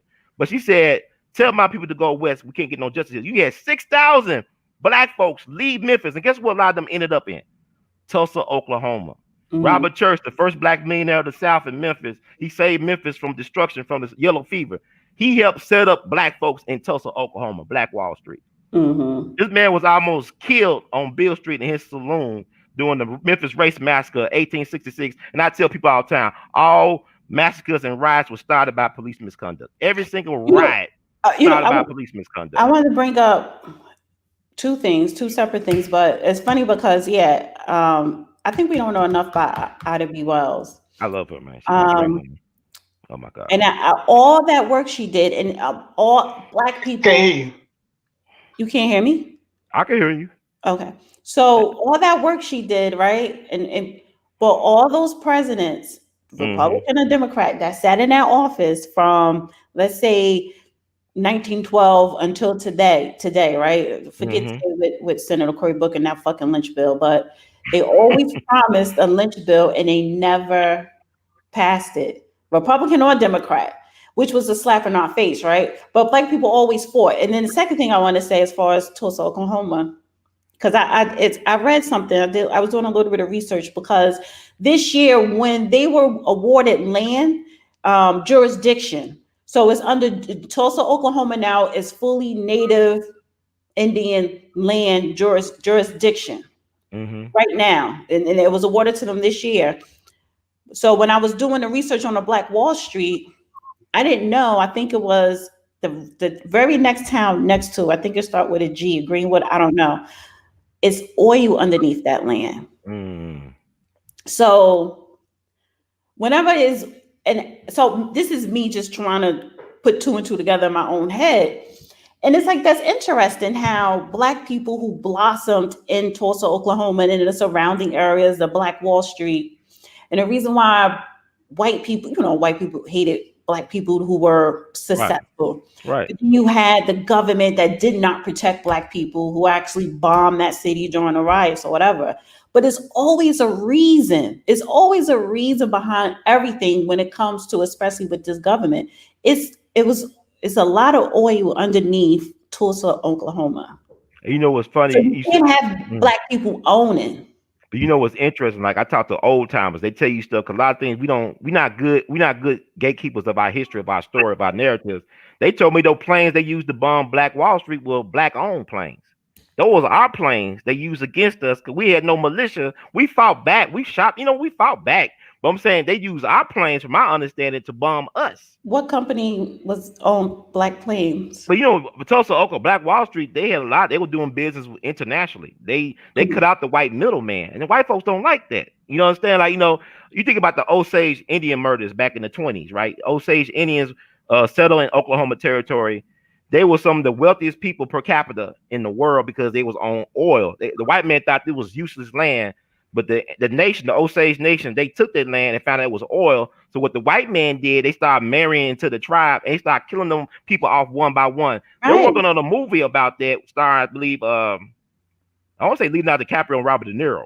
They're making a movie about. There's a book about the Osage Indian murders, but they was marrying into the tribe and killing these folks, knocking them out for their wealth. These white men.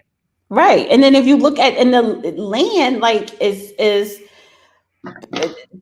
very important to own land because of the resources. And Yeah. I don't want us to go off into this talk, but I just want to highlight something when we look at Israel. Right. We look at that land, right? Zionist. That Yeah. that land has minerals, oil, diamonds, all everything that is so rich and wealthy, that land. So it's always a reason why they are pushing out the Palestinians, even though I don't think the Palestinians, they are not the original people from there or whatever, but whoever was there pushed them out and put the Jewish people who converted to The Judaism, Ashkenazi. Yeah. yes, in the Zionists, because they are not the original Jews, and place them there.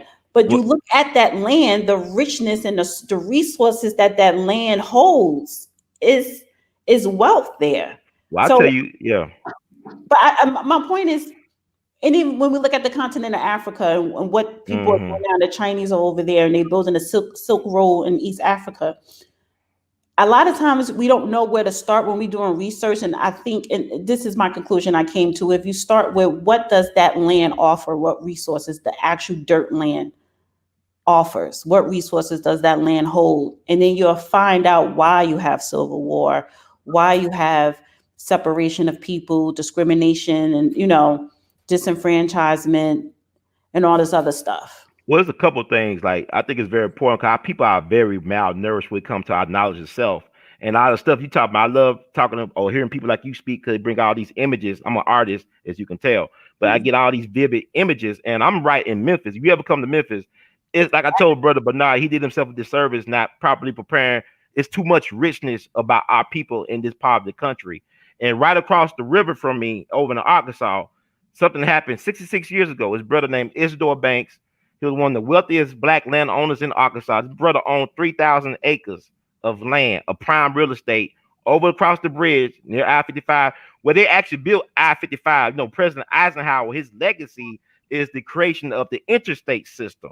And so the government, he had 3,000 acres where it not only had that, also the Trail of Tears was on his property. And what these white folks did, these Democrats that were in power over there in that county, in Crittenden County in Marion, they lynched this brother in the town.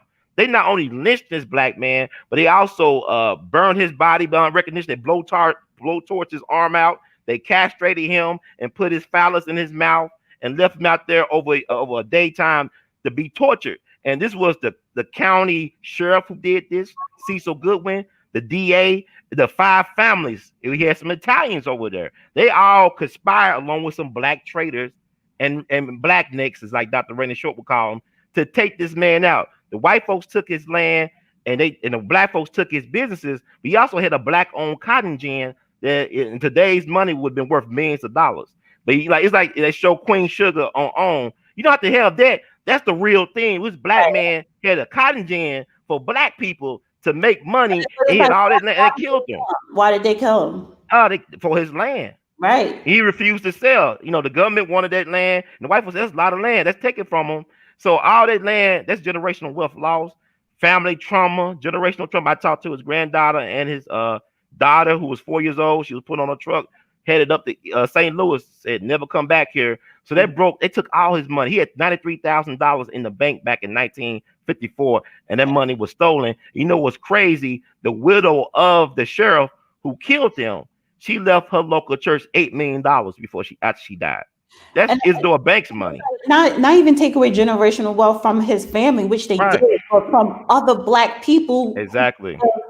Build something and businesses, or whatever whatever you wanted to do with your land. And so you're taking away generational wealth from other black people as well, working together. And they stole other black folks' land too, because the sheriff was also the tax collector. So you try to pay taxes on your land, you delinquent. Don't worry about it. We're gonna take it. We're gonna seize your land.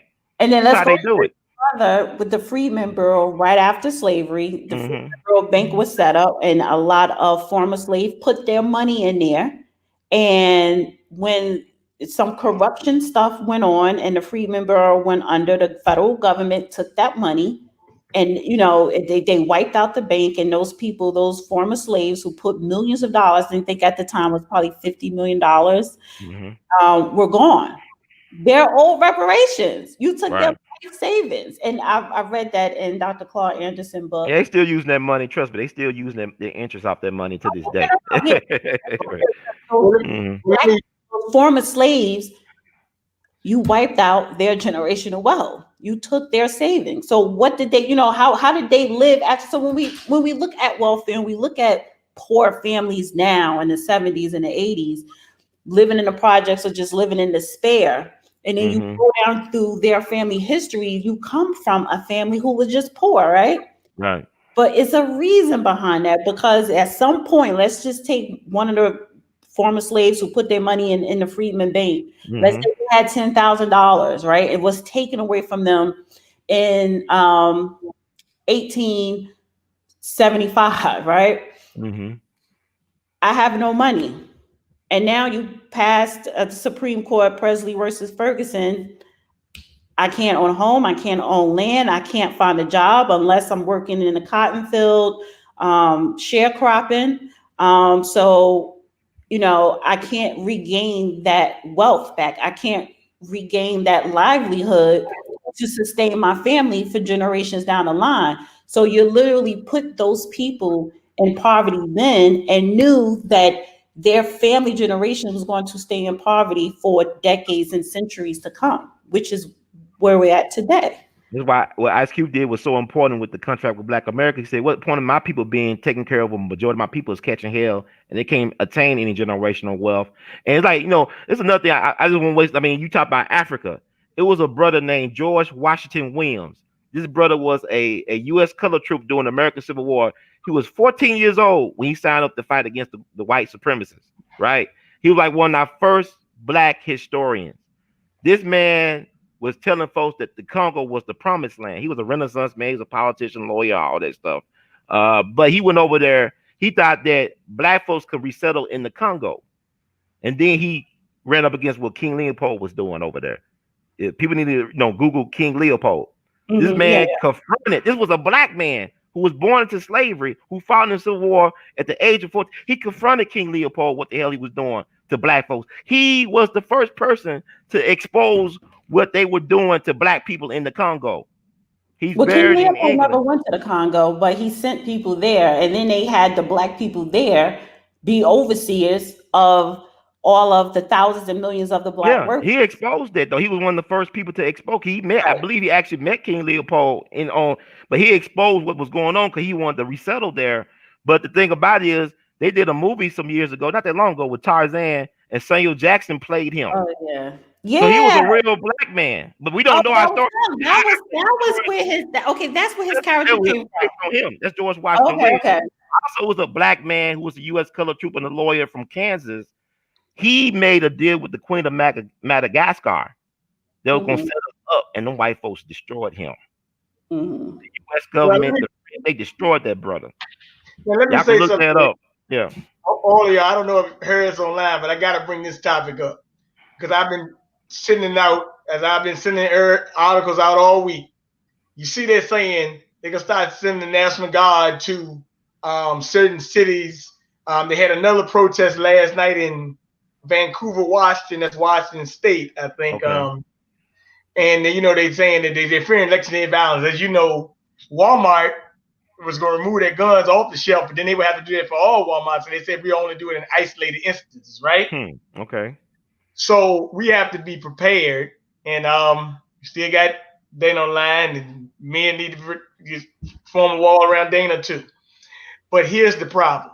Like I'm saying there, like somebody told me there might be some election day violence and white people turn up. I said, look, just if you don't want to turn up with the election day violence, just don't be out there. Let these white people nut up and knock themselves on, right? But if you out there with them, you better be prepared to fight because they see you They gonna Black. turn up on you. Yeah, they see you Black, and now they find out that Trump won his election. Now, here's a weird thing though about the election though. November 3rd is election, but actually they can count the votes to the 10th. The Electoral College doesn't meet to December 14th, and they're actually trying to have an amendment or bill they're trying to pass to extend that possibly to January 2nd. Right. So what I'm saying is, a lot of people don't understand that this thing is actually really, really orchestrated. They may even delay the results to cause more violence because of the angst. So you just be careful of what you're doing. I just don't be out there if you're not ready to get down with the get down.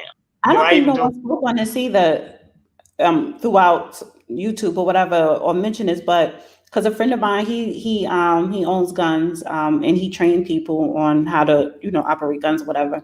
And he was telling me how it's a shortage of ammo everywhere, right? Mm-hmm. And I said, and he said this too, something about the stock market. I said, "Yo, okay." I said, as soon as you said the word stock market, is anybody paying attention? Because they're not going to say this on none of the stock channels.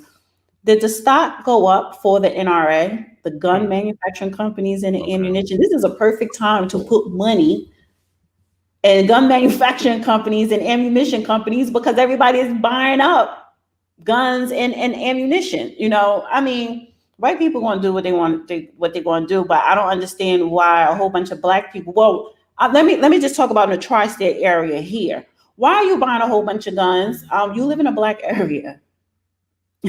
This is not the South or the Midwest where it's open carry. White people are not coming to our black neighborhoods because they don't give a damn about what we do here because black people off their own selves. You're watching TV, CNN, hyping you up, thinking you need to protect your home. Right. Those type of white, you live around white liberals, not those other type of white people. But I just wanted to bring that Whoa, up. Dana, hold on, Dana, hold on for a minute.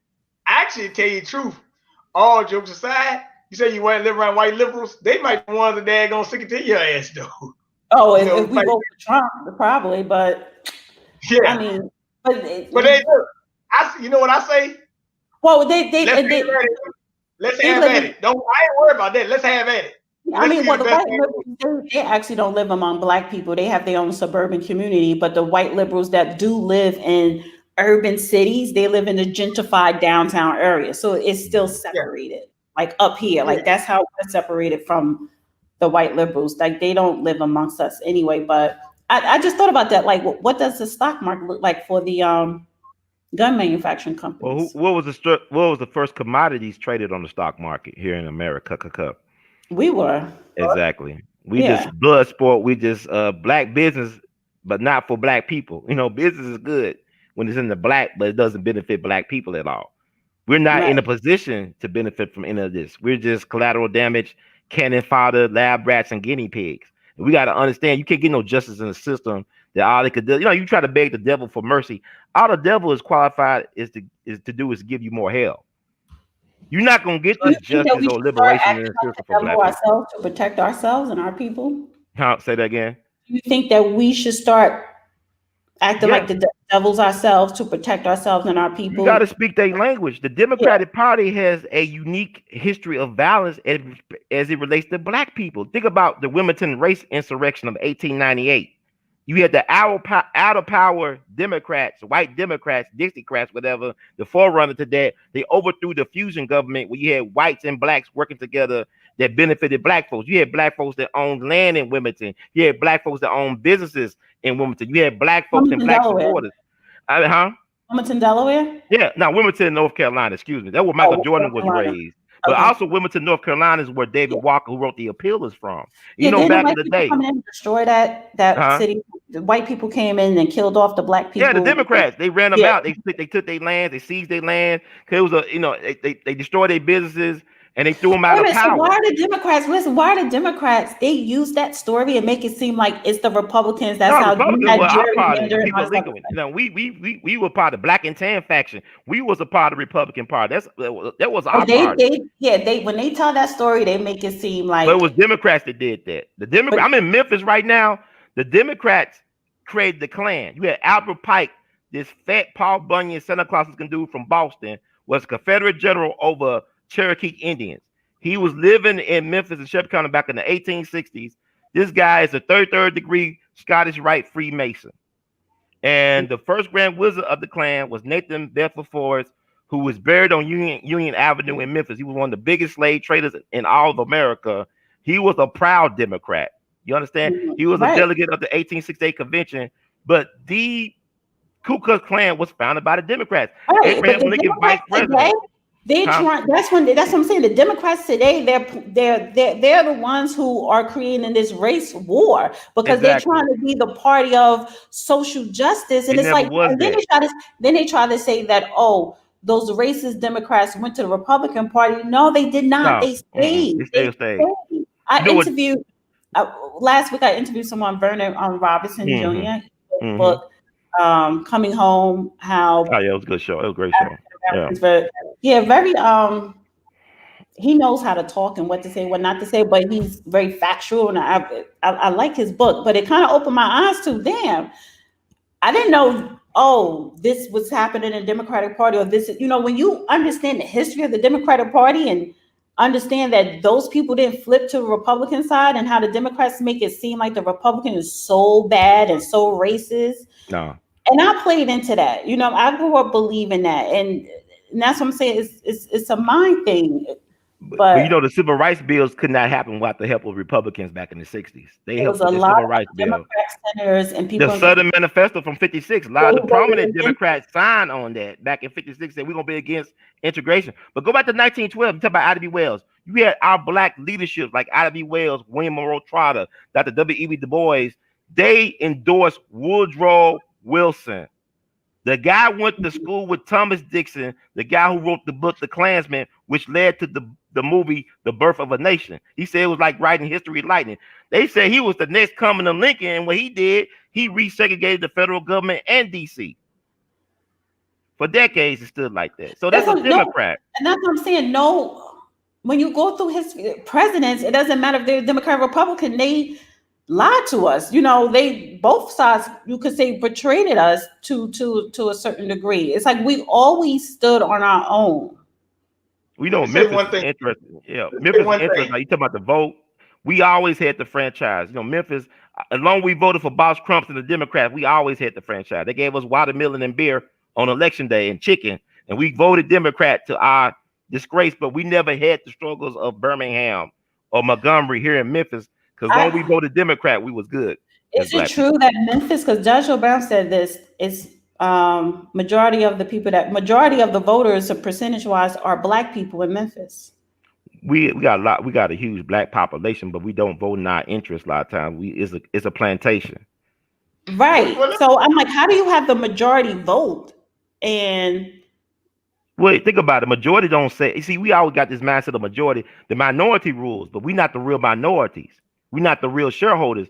You look at South Africa or any place, and whoever got the power and control the system, they always gonna have what they're gonna have, because we got these outdated voting machines we shouldn't even have. We should have got rid of the Debo or whatever voting machine years ago.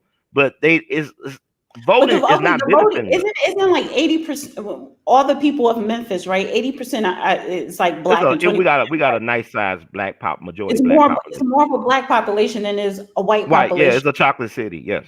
But the minds are screwed. Our education system is screwed. You think about the best cities in America, one thing they're renowned for is the educational institutions. So you look at where your educational institutions are the strongest, you have a stronger economy. You look at places like Boston or Atlanta or even Nashville. Nashville is known as the Athens of the South, because renowned for its educational institutions. They made people dumb enough down here in Memphis to throw boxes at FedEx on the plantation, at the hub, and work jobs. Boston didn't benefit from the education. Huh? Black people in Boston didn't benefit from black people. That's why they would fight so hard against the resegregation of the country, like William Monroe Trotter. He was a black back in the early 1900s. Black I'm talking about, you look at William Monroe Trotter, right? He was the first black Phi Beta Kappa at Harvard University. His father was a U.S. color troop veteran from the Civil War. He was fighting against the integration. He saw what they was doing. He owned a newspaper called The Guardian. So you should look at William Monroe Trotter, because he confronted Woodrow Wilson in the White House. You talking about Kanye West said George Bush don't care about white people. He got in Woodrow Wilson's face in the White House and said, "You a damn liar, you a crook, you corrupt, you no good bastard." And Woodrow Wilson said, "You can't come back here no more." Because people forget Woodrow Wilson was the president of Princeton University, as well as the governor of your state. Okay, I got something to say. One thing here, and this will come up in a conversation. Now this is probably one of the last things I'm bringing up. As you see, it's November 1st, 2020, right? We got election, and we got the let's say they call it the ballot of the bullet, but I call it, well, actually, Brother Ryan called it the ballot or the vaccine. I call it the vaccine on the right end or the mail end. The vaccine on the right or the mail end. The vaccine on the mail end. Well, okay, and when we get a chance, hey there, where's the red? Oh, somebody asked Dana where's the red lipstick. I don't know, brother. But look, I'm just saying, as far as if we know the history of Tuskegee and stuff, why you got these? They've been on commercials lately saying, "Oh, you need to take a vaccine, or get your flu shot now," and just the same rhetoric. Get your flu shot now. I'm like, the fact that Dillard University and some of these black colleges are telling you to get a vaccine shows you, hey man, we need to be daggone getting ready to beat your ass for trying to push this bullshit. But you talk about the Tuskegee experiment, right? November 14th will mark the anniversary of the death of Booker T. Washington.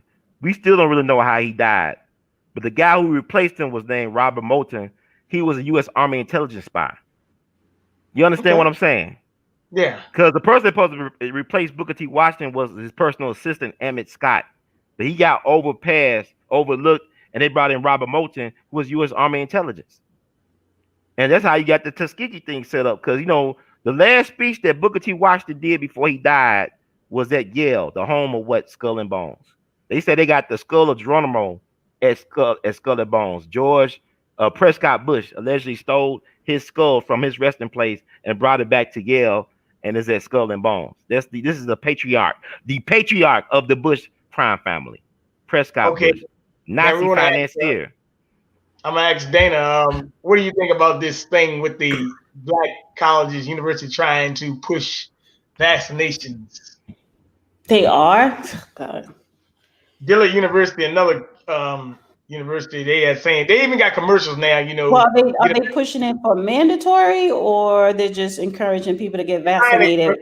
They're just trying to encourage you to come and take it. For what? For the flu, or for when the coronavirus vaccine come out? Coronavirus vaccine and flu shots, as a matter of fact. So this is why I'm scared if Biden and Kamala get in the office, because they're going to make it mandatory. So what they're doing now, I do have a problem with that, with the black colleges trying to convince people it's okay to get vaccinated and it's a good thing, and whatever, and it's not. So what they're doing is trying to convince people to go along with it before they make it a mandatory law. See, and that's the only difference between us and North Korea, to whereas North Korea say, this is what's going to happen right now. I don't care how you feel, what you think about it, there's no vote on it. To where in America, they try to buddy you up to it, and then they'll make it a law and mandate it. So that's just the con. And they're using boule black people, people in certain positions, to try to convince black people that it's okay to be vaccinated and to get this vaccine so we could get back to normal, whatever. I wouldn't take that shit, and I'm not taking it. Mm-hmm. Okay, it's called, the other college is called Xavier. I couldn't remember what it was, but in DC, they actually passed a thing the other day, maybe about a couple weeks ago. Muriel Bowser, the mayor of DC, they're trying to make an act to do as we call vaccinate children without parents' consent. Also, I just want to bring this up in one more thing, and Jay Harris, you can touch on it after I finish with this point, because I haven't heard from him in a while. Yeah, they got another little thing that's going on now. That the other day, I don't know if anybody heard this. Joe Biden had an interview with the Philadelphia Gay News, and he actually said this: in my first 100 days, I will pass the Equality Act. This is what he said now. This is what Joe Biden said in Philadelphia News the other day. And it's mighty weird that for some reason I've been seeing LGBT for Trump, which is actually even more weird. But the fact that he would say that on TV, he shows you that the Democratic Party not only showed they're not going to do something for black folks, they're showing you Our agenda is LGBT, queer, transgender folks. That's what they're trying to show you now. And it goes So, beyond, LGBTQ having the right to marry, having a right to a job or home ownership or be able to rent an apartment. You already had that right? That was added on to Civil Rights Act. That's and Mr. Robinson, who I interviewed last week, he went into more details because we don't read those actual bills or those public policies. If that's passed, that means that born a boy, born a male, who identifies as a female, can play on girl sports, be in the locker room with the girls because he believes he's a girl, calling himself a girl, compete against girls, win scholarships, just wipe out the girl, the woman, you know what I'm saying? And they are allowed to sue if you speak up against that. So it's giving them more protection to sue in the court and to win. And that's a dangerous thing because me as a woman, if I object to that, I'm racist or homophobe or whatever. No, it's just that you only believe you are a man mentally, psychologically, but physically you still have a male makeup. So I can't and I'm using this as an example, as an actual example. So I can't compete against you on the track field because you're always going to win, which shuts me out. And I have a problem with that. I don't want a boy to use the same restroom as my daughter. I don't care what if you have a penis, I don't want you changing in front of my kids in the locker room or using the same shower. If kids still do that in high school, but I don't want that. So, okay. but that bill, that equality thing gives them the right to do it, gives them the right to sue and to win and all types of other stuff. No. Yeah, absolutely. That's one of the things I'm afraid of the Democrats win, is that they're going to pack the courts and then they'll be able to change the law without even having the people vote. And that's what it's going to be about the LGBT community. Them being able to use the bathroom where they want to. They can do what they want to do. I mean, that's their life. I mean, I just don't like the way they force it upon us and throw it in our faces. And whatever they do in their bedroom is their business. Yeah, but we got to study what they did. They utilized our blueprint from 50, 60 years ago, and we forgot that we created the blueprint. So everybody utilized what we done, what we pioneered, but we don't know how to hold on to the victories and sustain the victories because we don't teach our history. We don't know that. And the brother from Madagascar, the color troop, the veteran who had all that land for black folks, they took it from him. His name is John L. Waller. There's an Amazon Prime documentary, I think, still on Amazon Prime about his amazing story. That's John Lewis Waller. The brother was brilliant. We don't even respect people like him who put his life on the line for this country and try to still serve our people. So we do ourselves a disservice because we got people on the front line. We too obsessed with this bread and circuses and the celebrities. They not going to lead the revolution. Okay, Dick Gregory sacrificed his career. I was friends with Dick Gregory for 6 years. He told me, man, when Medgar Evers called him to Mississippi, he wasn't leading the charge. It was Medgar Evers. He was support. They were raising money and awareness. They used their platform to raise awareness about the suffering of our people. And he sacrificed his career, but the idea of even Freedom Summer, that whole 64 Freedom Summer thing came from Dick Gregory delivering supplies to the black folks of Greenwood, Mississippi, when the Kennedy administration, with the Democrat, y'all love so much JFK, the black savior, white savior, he cut out the damn benefits to the black folks of Greenwood, Mississippi, because they dared to register to vote. And Dick got a plane, got help from Hugh Hefner, had a plane with a ton of food and supplies and deliver it to those black folks in the Mississippi Delta himself. Well, I gotta say this. I gotta we got a panel of 4, so we gotta get everybody information definitely on this one. So we'll start with the Queen first, and I want her to give her information. What? Oh, where they could find me? Yeah. Oh, The Real Dana on YouTube, The Real Dana, and then Instagram, The Real Dana #7, and Twitter, The Real Dana #7. So subscribe. Cash App. Cash App, $ Dana with the data. All right. Go ahead, Jay Harris. Jay Harris podcast show. You can find me on Anchor FM, iTunes, Amazon, and you can just support right through the app. And real quick, one thing I wanted to say, because we got to be honest with ourselves sometimes. Sometimes it's tough. Sometimes it's tough love. Sometimes we hear things we don't want to hear. But in order to go to the next level, sometimes we got to just be honest with ourselves. Black men are the most desirable men in this whole planet Earth. They're the most sought after men from every other race of women in this whole world. So what it is this. We're in this fight together, black men and black women, but we're not equal. We're just not. We're not equal in status, and we're just not equal. Black men do have a higher rate in marriage. I was just reading this article, and it was saying how 15% of black men are marrying out of their race, whereas 5% of black women marry out of their race.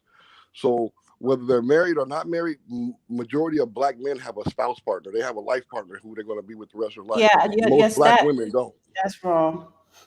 These are facts. No, you just said 15% marry outside. Okay. 15% marry outside, but the rest marry a black woman. So you're saying that you get married at a higher rate. That's not that stat is not saying that. That stat is just saying you get married outside your race at a higher rate of 15 compared to our 5. There are more majority of black men than there are married black women in this world. What is more married black men than there are what is married the black women. statistic of black men married? There's only like a 5% difference. Jay Harris. Yes. I want to say something. I just want to bring this to you. Let me say this to you right quick.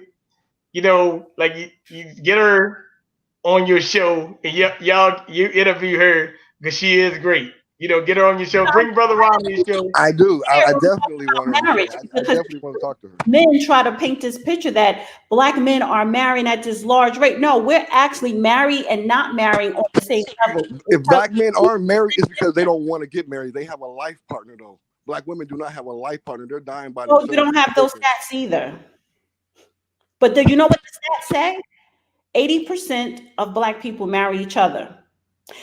Black women we are non-married, I believe, probably 52%. And let's say black men are not married at 49%. So you're talking about a less than 5% difference, which means we're on the same level of not being married. No, we're not. Now, black men have a life partner. Separate stats data. If you look at the stats, like you just said, 15% of black men marry outside compared to 5% of black women. That doesn't mean you marry at a higher rate. I'm talking life partner, whether it's a white man certificate to say you're married or whatever. It doesn't matter. I'm talking a team. I'm talking a family. The life partner. Okay. Hold on, bro. Hold on. Blackdemographics.org. Okay, well, I have the book, Black Stats, and it doesn't say life partner. Black demographic, what's a life partner? Baby daddy? Life partner is a marriage. Is somebody who you live in your household with. So the marriage is part of it, but they don't got all the right. What is the percentage of some black men don't get married, but they're with a woman their whole life. They live in that family structure. What is the percentage? Single women holding households down. What is the percentage of living with your partner amongst black people? Hey Dana, I'm gonna send you the text he gave me, and I'll let you see it, and then y'all have a show on this one. I mean, you can see it in society. This is obvious. What is obvious? You can see that what is there are a high rate of single black women that are heading down households. I mean, this why is that? Where are the black men? They're not there for the black women. They don't want to be with them for some reason. I don't know. No. That's what needs to be talked about. I don't know why. I don't know. You got them pregnant. You were dating them. They're either dead or they're in jail. Do you realize 1.5 million black men are missing because they're dead or they're in jail? Right. Or they're so it's not because she pushed them out. It's not because you don't like us or we're mean. You're dead or you're in jail. Now, if the 1.5 million were not dead or in jail and they were with that black woman, those numbers would be high. So, but that's what I mean, creating this narrative that it's the black woman's fault while we're not married. It's not our fault. The black woman's fault. It was a public policy designed for us to be head of household. I'm just telling you statistics and the numbers. Your numbers are wrong. You're off. And you're reading it wrong. Okay. Well, look, Brother Ron, go ahead and say what you got to say, brother. RealBTV. Well, can we all just get along? The birds are rising. I'm playing, man. I want to thank King BJ, brother Bernard Johnson, for putting this amazing discussion together. Man, this is really, he's a real connector. He's a very sincere brother. I love his revolutionary spirit. I believe he's the reincarnation of Gabriel Prosser, who was from Richmond too. King BJ, you actually came on the day before the 220th anniversary of his execution by the state of Virginia. You was here in Memphis October 9th. He was executed October 10th, 1800. He was just 24 years young. So we gotta keep these discussions going. This is the type of stuff that matters. Not football, not even church right now. Church sold us out. That's another story. But this is the stuff that matters here. And we all gotta understand that we gotta get there together. They said you can go somewhere, you can get there faster by yourself, but you can go farther together. And I want to just do a quote. You can hit me up. I got my Cash App already listed over here because you gotta, we paying dues. We're making sacrifices we're not even aware of. The alienation that Brother Bernard talked about, all this stuff is real. And I want to read something, a quick quote from Obama's, I guess, or Donald Trump and Obama got an obsession with Lincoln, right? They both obsessed with Lincoln, Abraham Lincoln. And Abraham Lincoln said, you can fool all of the people some of the time and some of the people all the time, but you cannot fool all the people all the time. So black folks, let's wake up, let's use our brains, let's use that most valuable real estate between our ears, which is our mind, and get our situation right. Let's learn how to stop being oppressed and repressed by this systemic arrested development. Will not allow us to live our full potentials because they do not want us to be fully realized men and women working together to form that black family unit. So you can reach me, We All Be TV, one word, on YouTube, Instagram at R2C2H2, Twitter at We All Be.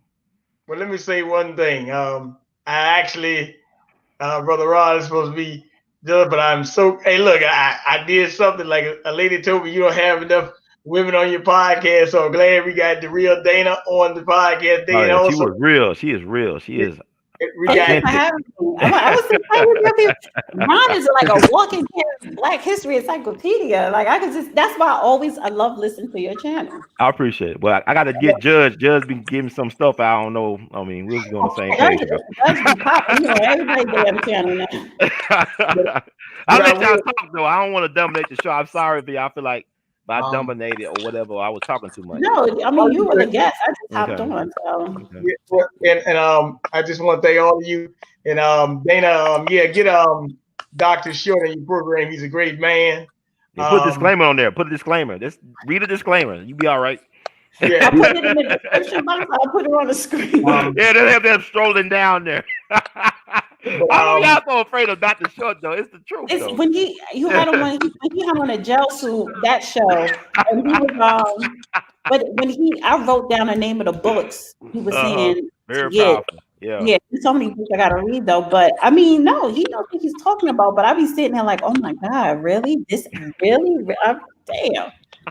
Well, yeah, I mean, I done been to DC this year to meet him. I done been to Memphis. I've been, places. I mean, and like I was telling I remember me and my brother. I was in 2013, 14, and we used to read books all the time and stuff. But and I always say, even Valerie and Denise Jones. Actually, I met them through Johnson. Actually, most of y'all. So it's kind of weird, but like I said, I just love traveling, meet people. I mean, I go to a city, I try to discover the people that's in the city, except for Vegas, which you really couldn't find nobody. That was just a weird atmosphere. But interesting. But if you go to Memphis, Jersey, New York, you'll find people, Baltimore, Delaware, it doesn't matter. You'll find people that you never thought you'd meet. I used to just talk to certain people, around here in Virginia, but I said, man, I put it this way. I mean, to me, it's a dominant city in Richmond, and I get a little bit sometimes, I used to talk to my friends. She said, you spend so much time to give people the truth. You need to relax before you have a heart attack and kill yourself. And I said, well, I try to just convince them that the facts are the facts. But actually, I just want to give it to all of you, Dr. Short, and all y'all, and Judge Brown, and so many other people. Y'all actually have took a lot of stress off of me, and I do this to inform people. I don't even want any money. I just like to inform people because look, we're in a battle of wars, man, right Yeah. now, spiritual Mm-hmm. and physical. So if I didn't have some of you guys in my ear talking to me and texting me and stuff all the time, right? I mean, I probably would have, I might have cloaked out by now, but I do thank all of y'all for being on the Can I ask everybody if who do you plan on voting for, Biden or Trump? Because I know locally, that's a different makeup, but nationally, who do y'all plan on voting for? Go ahead, Jay Harris. I'm glad you put on the spot. I voted for Trump. I voted for Trump early. Oh, you voted early. Okay. Okay. Go ahead, Ron. Ron? Oh, I voted Trump. I make sure I check my thing 3 times. I said I don't make no mistake and vote for no Biden Harris. I voted for Trump. Matter of fact, I voted for Trump in 2016. I know I'm friends with Dick Gregory, but he said Trump's shadow. He didn't say Trump himself. And this is the shadow. We living in the shadow right now. This is the dark winter or the dark fall. But we're living, and what I love about Trump, he's the mirror to America. He is the exact value of America is. America owes $23 trillion that it's never going to pay back. Nobody knows how much money Trump owes, but he's going to never pay it back. That's America. They don't pay, they take, they grab it by the pussy and shake, shake, shake. You know what I'm saying? Grab it, stick it. You know what's funny? 4 years ago, women, white and black women, said they can't stand a woman boss. So Hillary didn't even have that. Even though a lot of black women vote, a lot of black women or white women don't like women bosses. They're bitches. Well, there you go. And Hillary, come on. She laughed at Gaddafi. I mean, a white woman boss is worse. There you go. That's the white man's bottom bitch. Pimping is pimping. Pimping is pimping. I'm from Memphis. Pimping is pimping. This is what I tell Brother Ron all the time. I tell Brother Ron, no, I'm going to tell you something. I tell Brother Ron all the time. If you give her a gun in my hand, tell me vote for Trump, I vote for him, and give me a gun, I vote for Biden. Those are not the options, right? Uh-huh. I said earlier this year, no reparation, no vote. I'm going to stick to it. But if somebody say, well, let's go to the poll. I said, all right, I'll put Bernard Johnson on there. Or I'll put Brother Ron or the real deal. Yeah, but the no vote, your no vote is a form of vote. You protest against an insane system that don't respect black people. We the one insane for the damn thing. Because they don't even count a lot of our votes. Think about 1960. You had dead people in Chicago voting for Kennedy. Nixon won that. In 1968, you had 9 million votes for Dick Gregory, the right-me-in candidate. This is before Kanye West, all them. They gave him 9 million votes, and them white folks took it back. Somebody was a mistake. Well, I mean, it seemed like y'all voted early. I like to go to the poll and vote. So I'm going to the poll on election day and vote, and I will be voting for Trump. But now down ballot is a different makeup. I do have to vote for some Democrats and stuff like that locally, but national president, I'm voting for Trump. Biden and Kamala, they scare me. And they should. Yeah, they should. And I don't want to sound like a racist, but you're not a racist. You just I'm not here for Hispanics. I'm not here for illegals. I'm not here for DACA. It's about me and my people. Period. Well, I am I am so glad that we had real Quay data on here. Like I said, y'all are a breath of fresh air and the light. And I think that I got some of your life, because like I told you, I done had some weird life experiences, and hey, good, bad, neutral experiences. But I do thank you, and I will say, may Almighty God bless all of you, and thanks for coming on with me today. I was honored. Yeah, but also let me add this: before I voted for Trump twice, I voted for Obama twice. I went to both his inaugurations. I went in the red. I went to debt going to the inauguration. Actually, the last time I voted for him, I rushed back home from Maryland. I had some decent WAP in Maryland, and I left that and got lost in the Blue Ridge Mountains for 2 hours. Almost ran out of gas, and I was speeding through by Virginia Tech. They gave me a $330 speeding ticket in the state that he wasn't even win. You know what I'm saying? I was speeding home to try to vote, in the state that he had no goddamn chance of winning, which was Tennessee. Wait, So wait, don't tell me wait. about McCoon and Trader and Seller. I You don't said you care. went broke going to the inauguration. Like, how much is that to go there? I mean, think about it. I drove from Tennessee twice when it both happened in 2009 and 2013. Just the hotel stays, everything goes up real high. Gas, hotel stay, food, all that stuff. It run you. You had to pay for your ticket too, or? Nah, they let you get the ticket, but you ain't gonna have no good seat. And we out in the cold. He left us in the cold both times. We was out in the cold for hours, feet hurting, all that stuff, and he left us out in the cold. Black folks, Obama did. So don't tell me like shit. They said Ronald Reagan voted for FDR twice. Mm-hmm. You know what I'm saying? Look. Hey, look. We left you in the cold for 8 years. People in Chicago longer than that. That he was a senator, and he trying to get you back. But like I told a guy, he don't even have that pull no more among a lot of black folks. So, it is what it is. But Obama could only get you know what Obama did, his legacy? He legitimized legitimized Donald Trump and Joe Biden. He legitimized Joe Biden. The only people he can get elected is himself and Donald Trump. And if Obama ran right now, he could probably win. That's the crazy thing. What, presidency? Yeah. I don't even think so. He could win still. It's a lot of folks that love him. Yeah, but presidency or governor somewhere? Oh, yeah, he could win. They allowed him to run a third term. He could have won 4 years ago if they allowed him to run. He's just very popular among certain types of people, especially black folks. A lot of us are brainwashed and brain dead. It's a lot of black votes that would not vote for him if he ran. That would automatically. But he'll get the illegals because they'll let them vote. He'll get the illegal vote. He'll get the LGBTQ mafia. Yeah, he'll get that. That's why they want the illegals to come in here. Dana's right. Dana's actually right because you know something. They said that what is it? That Hillary won the popular vote, right? But in California, New York, they had a lot of illegals, and actually they were ballots that were thrown out. So really, it tells you you might not even know that because there was a lot of illegals voting in those states.